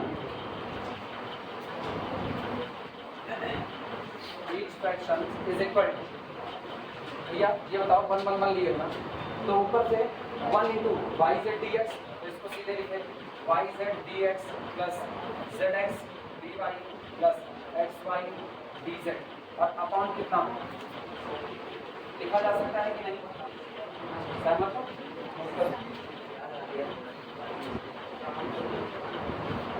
इसका मतलब दिस इंप्लाइज दैट अपने को इक्वेशन क्या मिला y z d x plus z x d y plus x y d z is equal to कितना 0। किसी को बिल्कुल शक नहीं होना चाहिए कि इसका इंटीग्रेशन नहीं हो सकता है। ये बहुत सीधी सी बात लिखी गई है, बहुत सीधी सी बात। This is nothing, it is only differentiation of x y z is equal to आया ना differentiation.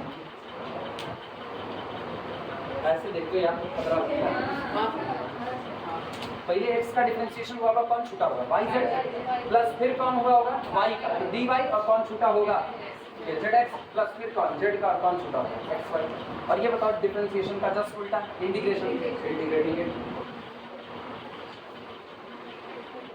X y z is equal to equation number note.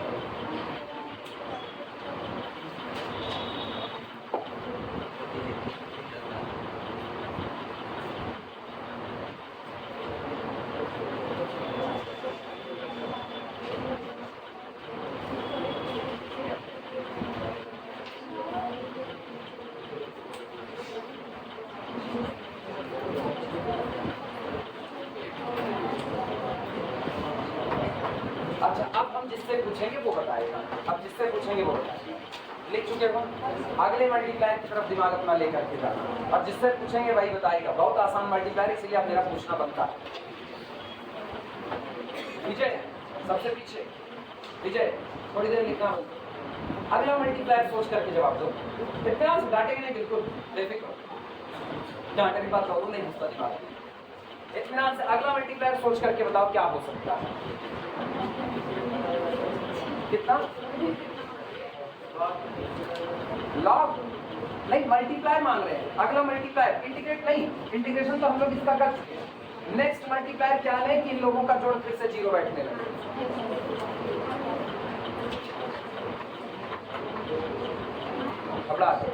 अंकित कहाँ है? अंकित आए? शिवांशु यादव, हाँ बोलो बोलो, बैठो विजय, बैठो बैठो। अगला मल्टीप्लायर बोलो। अच्छा सोच रहे हो, सोच लो यार, बहुत आसान था, खट करके दिमाग आना चाहिए। अरे ठीक है, मतलब थोड़ा कठिन था, लेकिन इतना कठिन नहीं था ना। कितना एक्स वाई जेड चेक करते हैं, रुको, एक्स से मल्टीप्लाई करें तो देखो कितना बनेगा x y minus x z, Y से करें तो Y z minus Y x, अब जेड से करें Z x minus Z Y. तो देखना वाई जेड और वाई जेड उड़ गया, जेड एक्स से जेड एक्स आ गया उड़ गया, वाई एक्स से वाई एक्स उड़ गया। इंटीग्रेशन वाले हिस्से में देखो, क्या इंटीग्रेशन वाला हिस्सा सही सलामत चलेगा?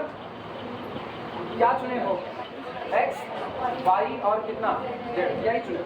जरा देखो इंटीग्रेशन वाले हिस्से में x y z d x plus अगला हिस्सा कौन होगा x y z d y और plus x y z d z is equal to कितना 0।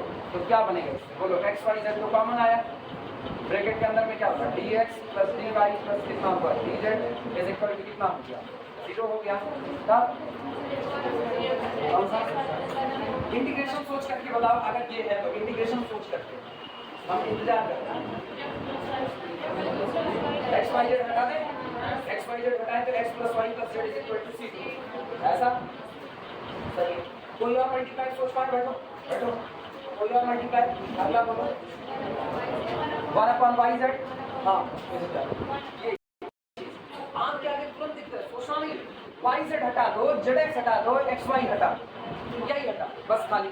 तो ये तो हो गया d x d y d z, ऊपर वाला तो बड़े आसानी से इंटीग्रेट होगा, नीचे वाले में दिक्कत है। तो नीचे वाले में देख लेते हैं, जब यहाँ पर वाई जेड से डिवाइड करोगे वाई जेड से, तो बोलो यहाँ बनेगा 1 अपॉन जेड और यहाँ बनेगा 1 अपॉन वाई, तो बोलना 1 upon z minus 1 upon Y.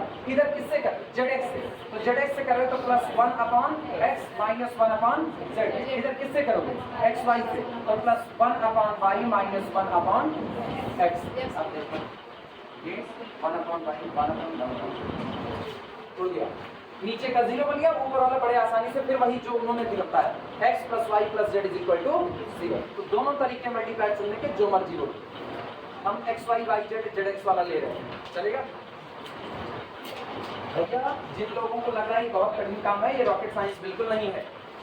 अगर तुम्हारे ही साथ वालों को आ रहा है, अब तुमको सोचने में दिक्कत हो रही है, तो केवल एक बात का फर्क है, तुम्हारा दिमाग नहीं कम है, केवल तुम्हारी प्रैक्टिस थोड़ी सी कम, उसी को बढ़ा लो बस। दिमाग कम होने की कोई सवाल नहीं कर रहा हूँ, क्योंकि दाल चावल तुम भी खा, दाल चावल वो भी खा।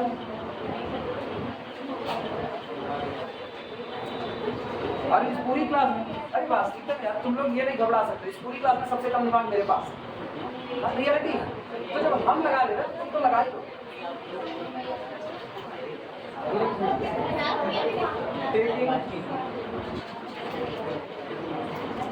वन अपॉन वाई जेड का ना, 1 upon y z 1 upon z x 1 upon x y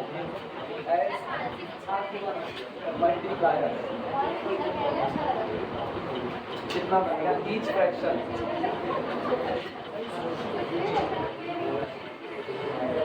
is equal to d x plus d y plus d z upon.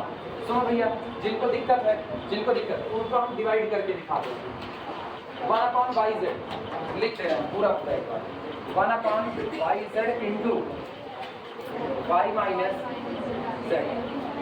अच्छा ये तो पता है ना, ऊपर 1 अपॉन वाई जेड क्योंकि वाई जेड करके इसीलिए डी एक्स लिखा है। अब उतना तो नहीं लिख रहे हैं, प्लस 1 अपॉन जेड एक्स और इंटू कितना z minus x plus 1 upon x y into कितना एक्स माइनस वाई।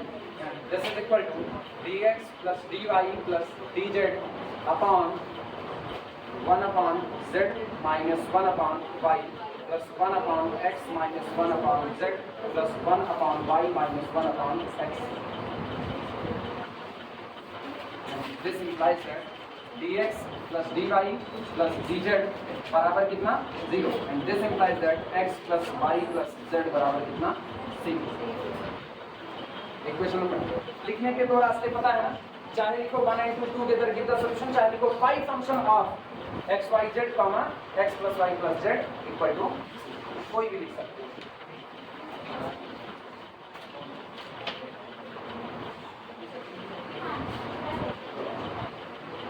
ठीक है, 10 बज रहे हैं, पानी वानी पी करके उसके बाद फिर आओ, फिर आगे की शुरुआत करते हैं। ठीक है, पानी वानी पी करके आओ, फिर शुरुआत करते हैं। कुछ समझ आया कैसे लग रहे हैं? ये भी पता चला कि हर बार आपको मल्टीप्लायर नहीं मिलेगा, कभी कभी जोड़ तोड़ भी करना पड़ सकता है। अब ये तुम्हारी किस्मत है कि एग्जाम में आया हुआ न्यूमेरिकल अच्छे जोड़ तोड़ पर है या गंदे जोड़ तोड़ पर है, ये तुम्हारी किस्मत है। जाओ पानी पी करके आओ।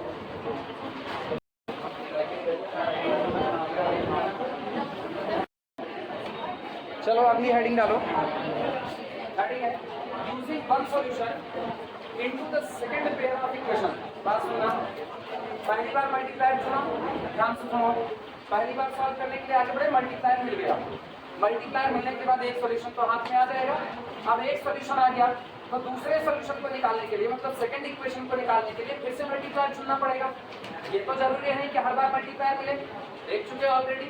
एक बार मल्टीप्लायर मिला, दूसरी बार हमको क्या करना पड़ा, जोड़ तोड़। और गौर करो जब हमने जोड़ तोड़ किया था तो हमने पहले वाले सॉल्यूशन को टच भी नहीं किया था, उसका कोई इस्तेमाल नहीं था। कभी कभी ऐसा होता है वो जोड़ तोड़ भी काम नहीं करता, तब आपके पास एक रास्ता होता है, आप ये कोशिश करो क्या आपने जो पहला वाला सॉल्यूशन निकाला है पहले सॉल्यूशन को इस्तेमाल करके क्या बाकी जो आप दो पेयर चुन रहे हो उनको आसानी से इंटीग्रेट किया जा सकता है कि नहीं। अगर आप पहले बनाए हुए इक्वेशन के इस्तेमाल से भी आसानी से लगा सकते हो तो उससे भी निकाल। इसका मतलब हुआ आप पहले बनाए हुए सॉल्यूशन का अगले चुने गए पेयर में क्या कर रहे हो, इस्तेमाल कर रहे हो। इसी को लिखा गया है यूज वन सॉल्यूशन। जो आपका एक सॉल्यूशन निकला है उसका इस्तेमाल करना किसमें, into second pair of equation. जो आप दूसरा पेयर चुन रहे हो उसमें पहले वाले सॉल्यूशन का क्या करें, इस्तेमाल करें। न्यूमेरिकल करके दिखाते हैं, देखना कोई थ्योरी नहीं है, सीधे बस यही हेडिंग है और उसके बाद न्यूमेरिकल प्रॉब्लम लिखना। अभी नहीं करवाएं इसको करवाएं, क्लास एक करना है जिसमें इस्तेमाल किए थे नहीं जमीन जबानी बताएंगे, कराए कोई नहीं, अपने क्या कोई नहीं।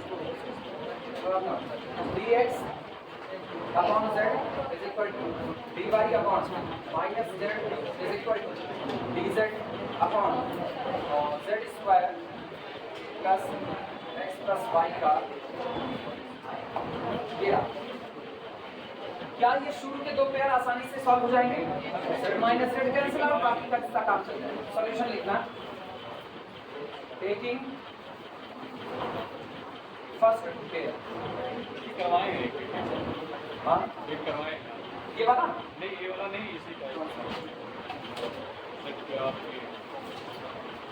पहला निकालते x बराबर c1y, इसके बाद फिर टेकिंग लास्ट टू पेयर में y square dy upon y square या dz अपॉन अच्छा x की वैल्यू इस्तेमाल कर लेते c1y, हाँ करवाएंगे ही करवाएंगे। चलो ये दूसरा हो जाएगा, हेडिंग नहीं थी उसमें वैसे ही कर रहा सबको हेडिंग बिना बता कोई। चलो ये कितना हो जाएगा, dx upon z is equal to dy upon minus z। ये क्या this implies that dx plus dy is equal to, सही या गलत, वापस सुनना, z और माइनस z कैंसिल आउट, ये बना माइनस dy, शिफ्ट किया dx plus dy is equal to 0। This implies integrating it, integrate करो क्या मिलेगा, x plus y is equal to कितना c1 आया ना, x plus y is equal to c1। Equation number 1 नाम दे दो।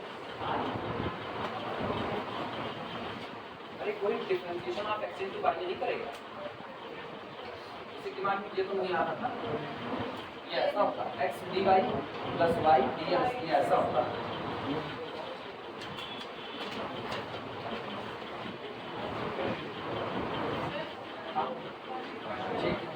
ये कंप्लीट कर लेना बाद में, आसान आसान ना बोलो।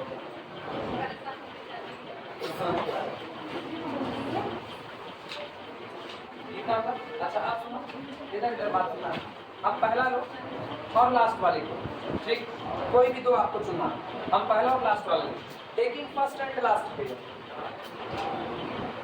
टेकिंग फर्स्ट एंड लास्ट क्या बनेगा, ये dx upon z is equal to dz upon z square plus x plus y का होल स्क्वायर।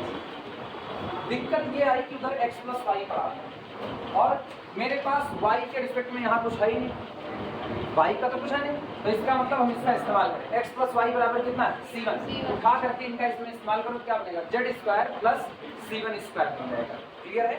अब सोचो जब ये z square plus c1 square बन गया तो dz के साथ z का फैक्टर आएगा और dx अकेला, हम इस z को इधर भेज देंगे बाद में, ठीक। लिखना using equation 1 in ever, using equation 1 we get dx upon z is equal to dz upon z square plus c1 square, जो कि x plus y equal to हम लोग की फॉर्मूला करनी है c1, ठीक। क्रॉस मल्टीप्लाई कर लो इसका, मतलब वेरिएबल से एक बार तो ये हो गया dx is equal to z को इधर भेजें z dz upon z square plus c1 square. अच्छा एक काम करते हैं, इंटीग्रेट करोगे ना, इंटीग्रेट करोगे नीचे वाले को कुछ मानना पड़ेगा। गौर करो अगर हमने z square plus c1 square को t मान लिया तो 2z dz बराबर आएगा 2t dt। यही तो होगा नहीं, t dt सॉरी dt केवल और केवल t उस दौरान। अरे z square plus c1 square is equal to अगर हम t मान लिए तो 2z dz is equal to केवल क्या बनेगा dt। ये तो 2 की कमी है, 2 का 2 चलेगा, 2 का मल्टीप्लाई कर लिया जाता है। और अब भैया केवल इंटीग्रेट करना रह गया, इंटीग्रेट करना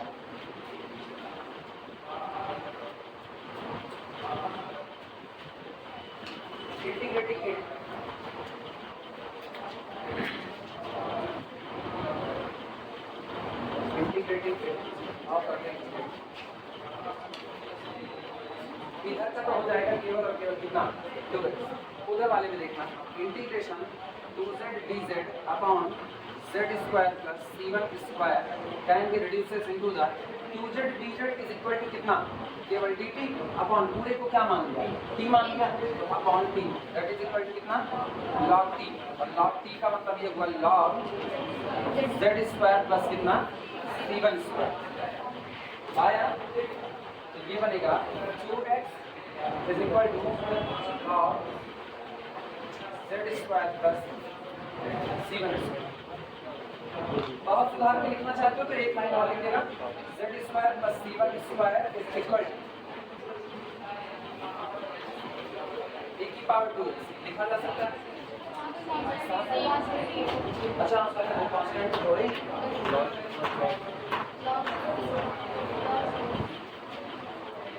log c अभी सही है।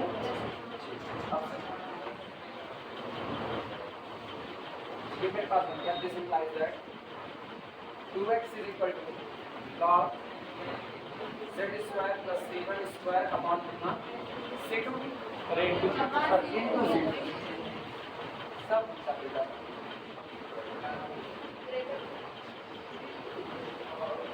अभी सही है, चेक किया है ना, देखो गया तो गया यार e की पावर और में ना लगाओ ना, जैसा है वैसा रहे। इक्वेशन नंबर 2 इक्वेशन नंबर 2 आप सुनो, लिखना चाहो तो c1 की वैल्यू को वापस रख सकते हो क्योंकि सॉल्व तो हो ही गया। अब अगर चाहो तो यहाँ पर c1 की वैल्यू को फिर से रखा जा सकता है कि ऐसे that is 2x is equal to log z square plus x plus y का होल स्क्वायर और बाहर कौन है c। इक्वेशन नंबर 2 इसको हम हटा लाइन क्या लिखोगे 1 and 2 together give the required solution. आपकी लाइन वो पूछ देना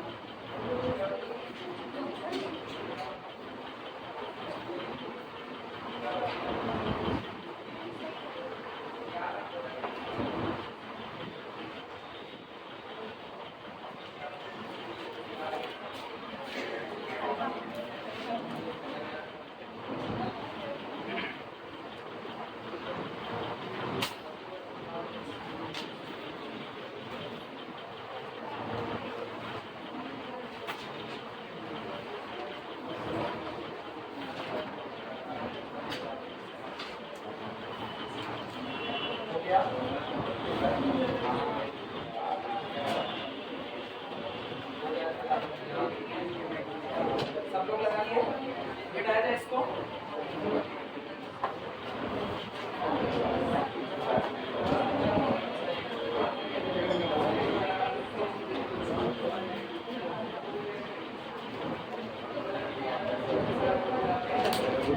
आखिरी लास्ट आखिरी सवाल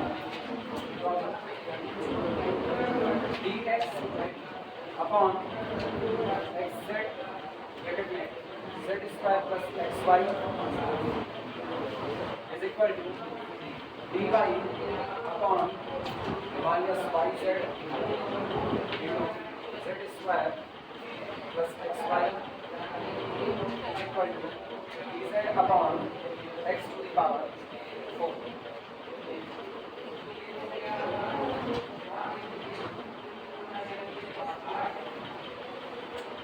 क्या मल्टीप्लाई चुनने के हालत में हो?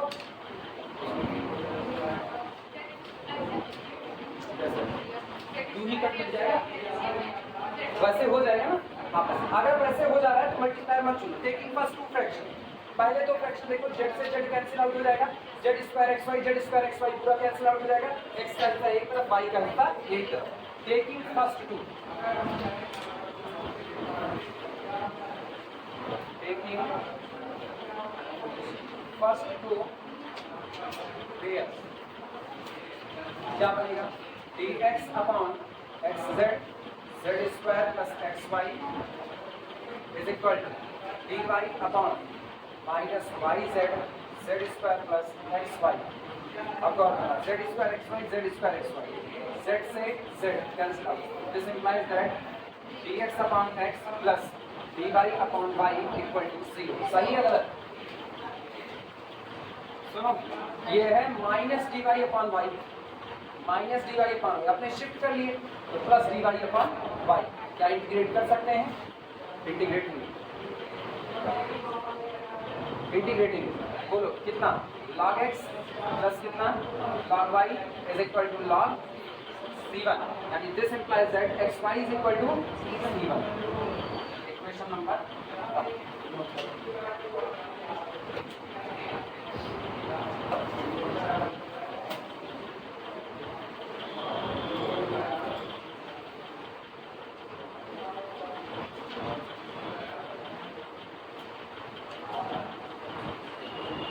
बाकी जान रहे हो।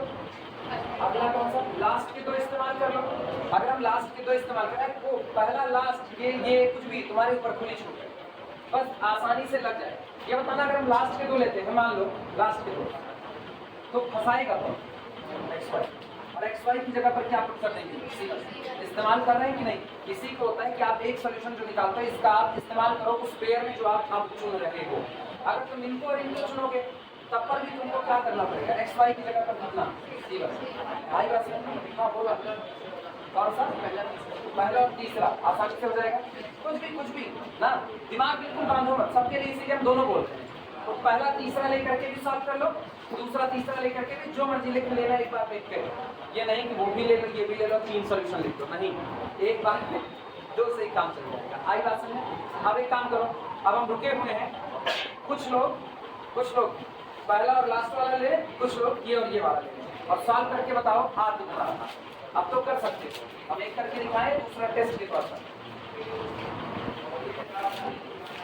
जो लोग लास्ट के 2 ले लेंगे वो लोग यहाँ पर लिखेंगे टेकिंग लास्ट 2, टेकिंग लास्ट 2, और जो लोग शुरुआत पहला और ये लेंगे वो लेंगे टेकिंग फर्स्ट एंड लास्ट। अपने अपने हिस्से में सॉल्व कर डालो जो भी लिया। इधर वाले में आओगे तो ये हो जाएगा तुम्हारा d y upon minus y z into z square plus x y is equal to d z upon x to the power. और ये याद रखना, एक और बात याद रखना, एक और बात, यहाँ पर तुमको x को हटाना है, इस पूरे में तुमको x को हटाना है। देखो ये x की 4 पड़ा हुआ, एक्स वाई होता तो निपटा देते, अकेला x है ना, फिर यहीं से निपटाएंगे। बोलो x बराबर कितना? x बराबर c1 अपॉन y, x की पावर 4 बराबर c1 की power 4 upon y to the power 4। अब क्या पूरा y और z में ही नजर आएगा कि नहीं? अब सॉल्व करो।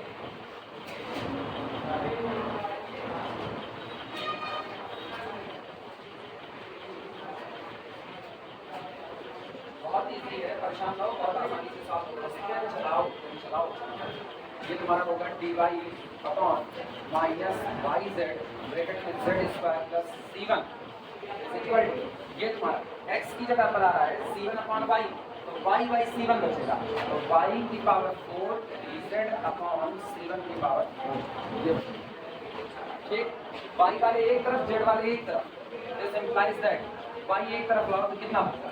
dy अपॉन, बोलो बेटा, y की 4 नीचे आ जाए minus y to the power 5 is equal to z वाले एक तरफ लेकर के तो कितना होगा? z की पावर 2 नहीं, उल्टा करना, z into z square plus c1 और बटे कितना C1 की पावर 4 और यहाँ पर कितना हो जाएगा dz। सही है गलत? सही। अच्छा ये बताओ क्या आप इंटीग्रेट नहीं कर पाओगे? 1/y⁵ का इंटीग्रेशन है तो y की -5 ऊपर गया, नीचे आएगा -5 + 1 दैट इज इक्वल टू 1/-4 और y⁵ -5 + 1 दैट इज 1/y⁴ ये इंटीग्रेट। और इसका हिस्सा तुम लोग जानते हो इंटीग्रेट करना। जिनको दिक्कत लगे वो z³ + C1z कर देंगे। हाँ z² × z that is equal to z³ और ये तो C1 की पावर 4 कांस्टेंट, ये तो बाहर छूटेगा, बनेगा z³ + C1z dz। तो z³ का इंटीग्रेशन z की पावर 4/4 और इधर का z² C1/2 होगा इंटीग्रेट। लिखो इंटीग्रेटिंग इंटीग्रेट करके आंसर बताओ कितना आ रहा है। पहले तीसरे के लिए क्या आ रहा है बोलो। पहला तीसरा हाँ ठीक है ठीक है यार आपका सही है। लास्ट के वाले ओवर को इंटीग्रेट कर लेंगे।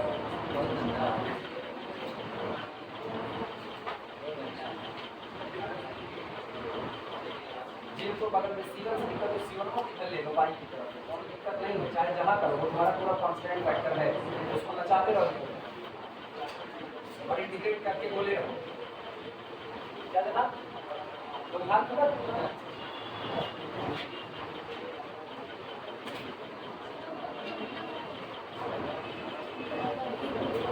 करेक्ट C1 की 4/y⁵ इसके साथ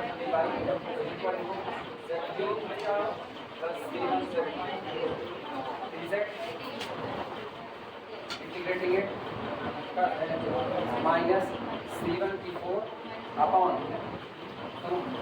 ऊपर गया तो y की -5 + 1 -4 that is equal to +4y is equal to इधर कितना z की पावर बोलो 4 कितना 4 प्लस C1 z² कितना 2 और प्लस कितना 6 आया ना। C1 की वैल्यू पता है कितनी x⁴ C1 के साथ C1 x/y x/y अच्छा सॉरी x/y तो ये होगा x की power 4 y⁴/4 is equal z की पावर 4/4 प्लस ये होगा C1 z² प्लस काम xy।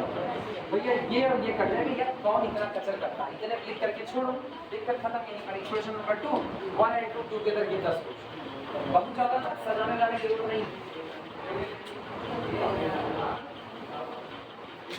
लास्ट लाइन ये लिखे ना 1 and 2 together give the required solution. 1 and 2 together give the required solution.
जाना है जाओ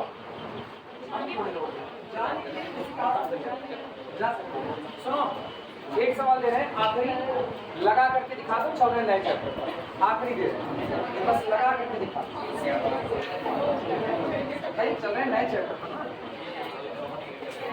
चलिए ना हम लोग चलने के लिए तैयार हैं। बस एक लगा कर हाँ तो फिर चलते हैं।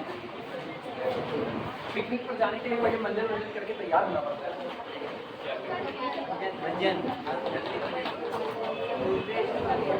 बिना मंदिर के लाभ आते कोई पिकनिक पर थोड़ा चला जाएगा।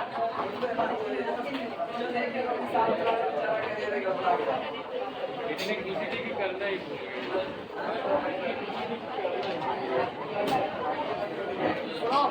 टाइप नहीं बता रहे, टाइप क्या टाइप नहीं बता रहे, केवल और केवल इतना जान लो एक इक्वेशन दे रहे हैं, चाहे जिस टाइप का सकते हो, मल्टीप्लाई सेलेक्ट करके लगा सकते हो, मल्टीप्लाई चूज करो, एक का दूसरे में इस्तेमाल कर सकते हो, इस्तेमाल करो, जोड़ तोड़ हो सकता है, जोड़ तोड़ करो, खुली छूट है, बस लगा करके देखो।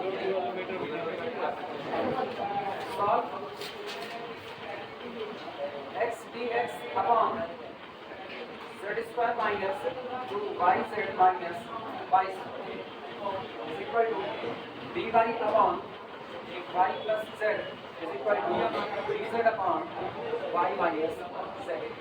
लगाओ जो मर्जी को ये क्या है, नहीं जितना लगाया तो इतना एग्जाम में नहीं दिखाऊंगा कि क्या है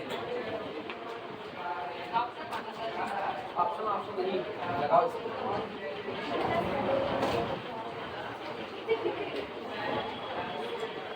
देखो मैथ के साथ ये चीज को भी एक्सेप्ट करनी पड़ेगी। हम बार बार इस चीज को कहते हैं, मैथ में न्यूमेरिकल की वैरायटी होती है, ये तुमको मानना पड़ेगा। तो जब यहाँ ज्यादा न्यूमेरिकल लगाया जाता है तो उसका सीधा सा मतलब है वैरायटी कवर की जाती है। आप दो वैरायटी लगा के गारंटी नहीं ले सकते कि अगला आपका लग ही जाएगा। तो इस बात को तो पहले अपने दिमाग से निकालो कि हम बेमतलब का ज्यादा क्वेश्चन कराते हैं, इस बात को अपने दिमाग से निकालो। ये बात हमारे दिमाग में नहीं आनी चाहिए कि मेरे क्वेश्चन बेमतलब के इतने ज्यादा होते हैं। ये क्वेश्चन ज्यादा इसीलिए करवाए जाते हैं जिससे सारी वैरायटी लगभग कवर हो जाए, एग्जाम हॉल में बैठो सोचना ना लगे। क्या आया है 1/z, पहला मल्टीप्लाई निकला है 1y और z, बाकी लोग अप्लाई करो, सही है। तो पहला मल्टीप्लाई से निकालो, पहला मल्टीप्लाई 1y/z, अप्लाई करो सब लोग।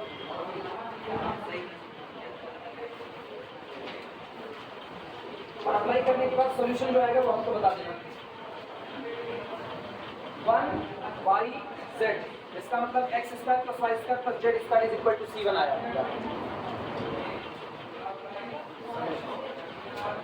टेकिंग 1y/z एज मल्टीप्लाई, नीचे वाला 0 हो रहा है ना, चेक किया हुआ है, हम करें चेक किया है, चेक ही कर 1 रखा तो पूरा पूरा, y रखा तो y स्क्वायर, ठीक है, यहाँ y स्क्वायर कटेगा, yz यहाँ से और इधर yz यहाँ से, yz 2yz कैंसिल आउट हुआ, ठीक। अच्छा z इसका रिएक्ट करेगा, ठीक सही। तो ईच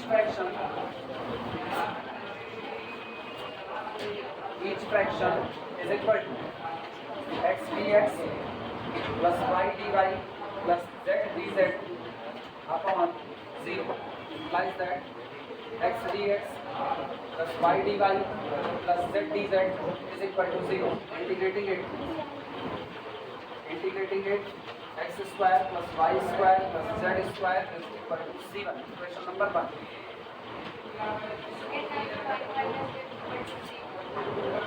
नहीं वो मल्टीप्लाई मिला, क्या मिला 0 और 0 1 और माइनस, तुमने कहा 0 1 माइनस, तो बहनी ये बताओ 0 1 माइनस मतलब 0 ही मत 0 1 माइनस, तुम एक चीज कर दो, ये लास्ट वाले को ले, आप लास्ट वाले दो, फिर मल्टीप्लाई की बातें बेईमानी हो गई, क्योंकि 0 करने पर ये तुमने लिया ही नहीं, और 1 और -1, तो इसका मतलब आपने इन दो को लिया होगा। Taking last two fraction,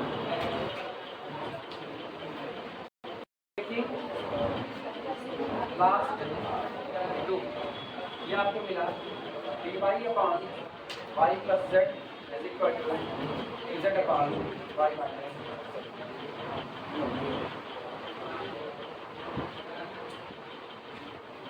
cross multiply किया जाए, क्रॉस मल्टीप्लाई 0 1 -1 पहले से नहीं 0 1 -1 नहीं होगा। तो माइनस जेड और प्लस जेड हो जाएगा फिर 2z हो जाएगा। नहीं 0 1 1 1 माइनस 0 1 1 अभी नहीं, तब भी 2y होगा, मतलब वो मल्टीप्लाई नहीं। वाई बराबर y बराबर b से 2 में देंगे। अच्छा ये लास्ट को लेके सॉल्व हो जाता है, ये लास्ट को लेकर देखते हैं, रुको चेक करते हैं, ये लास्ट को लेकर के सॉल्व करें तो ये होगा y माइनस जेड dy। ऐसा क्यों लिखते हैं, ऐसा क्यों लिखते हैं, इसको ऐसा लिखते हैं y माइनस जेड dy, मतलब y dy minus Z dy is equal, इधर देखना y dz और प्लस z dz, ये प्रोडक्ट वगैरह वाले हैं। प्रोडक्ट में देखो क्या ये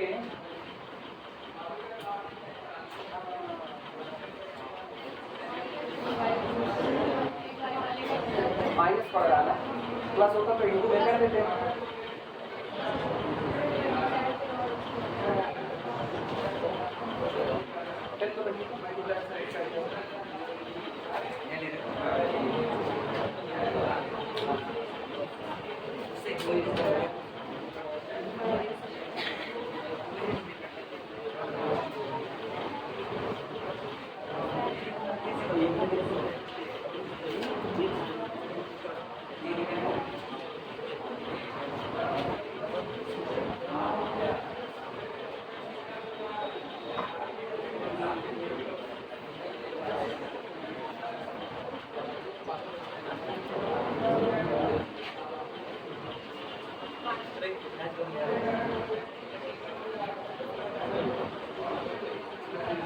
सुनो, एक काम हो सकता है, इधर इधर बात, एक काम हो सकता है, वो काम ध्यान दो। अगर मैं ऐसे ही रहने दें, सब लोग इधर आओ वापस, ये यही है, इसमें जोड़ तोड़ है, कोई रूल नहीं। इधर देखना, हम इसको यही लिखते हैं y dy minus Z dy, उनको इधर ला रहे हैं माइनस y dz, ठीक है, और इसको minus z dz is equal to कितना 0। हम एक काम करते हैं, हम इसको ऐसा लिख देते हैं, सारे लोग सामने देखते रहो, y dy को रहने दो साथ में, z dz को अलग रहने तो साथ में, इनको माइनस को कॉमन कर दो, माइनस को कॉमन करते ये बन गया z dy और प्लस y dz, और ये minus z dz is equal to कितना 0। इसका मतलब हम लोग इसको लिख सकते हैं क्या, इसको लिखा जा सकता है y dy minus differentiation of yz और फिर कितना minus z dz is equal to 0। क्या इंटीग्रेट हो सकता है, ये हो जाएगा y स्क्वायर बाय 2, ये हो जाएगा yz, ये हो जाएगा z स्क्वायर बाय 2, हो गया काम बनेगा। इंटीग्रेटिंग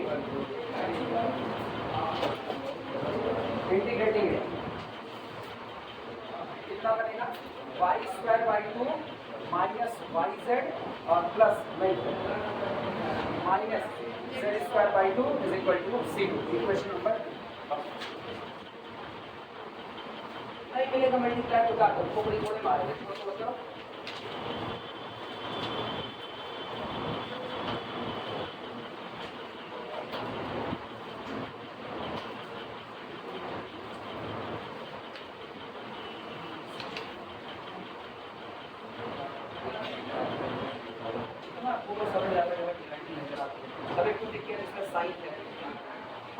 साइन का कोई नहीं है ना, जिसमें साइन का डिपार्टमेंट हुआ।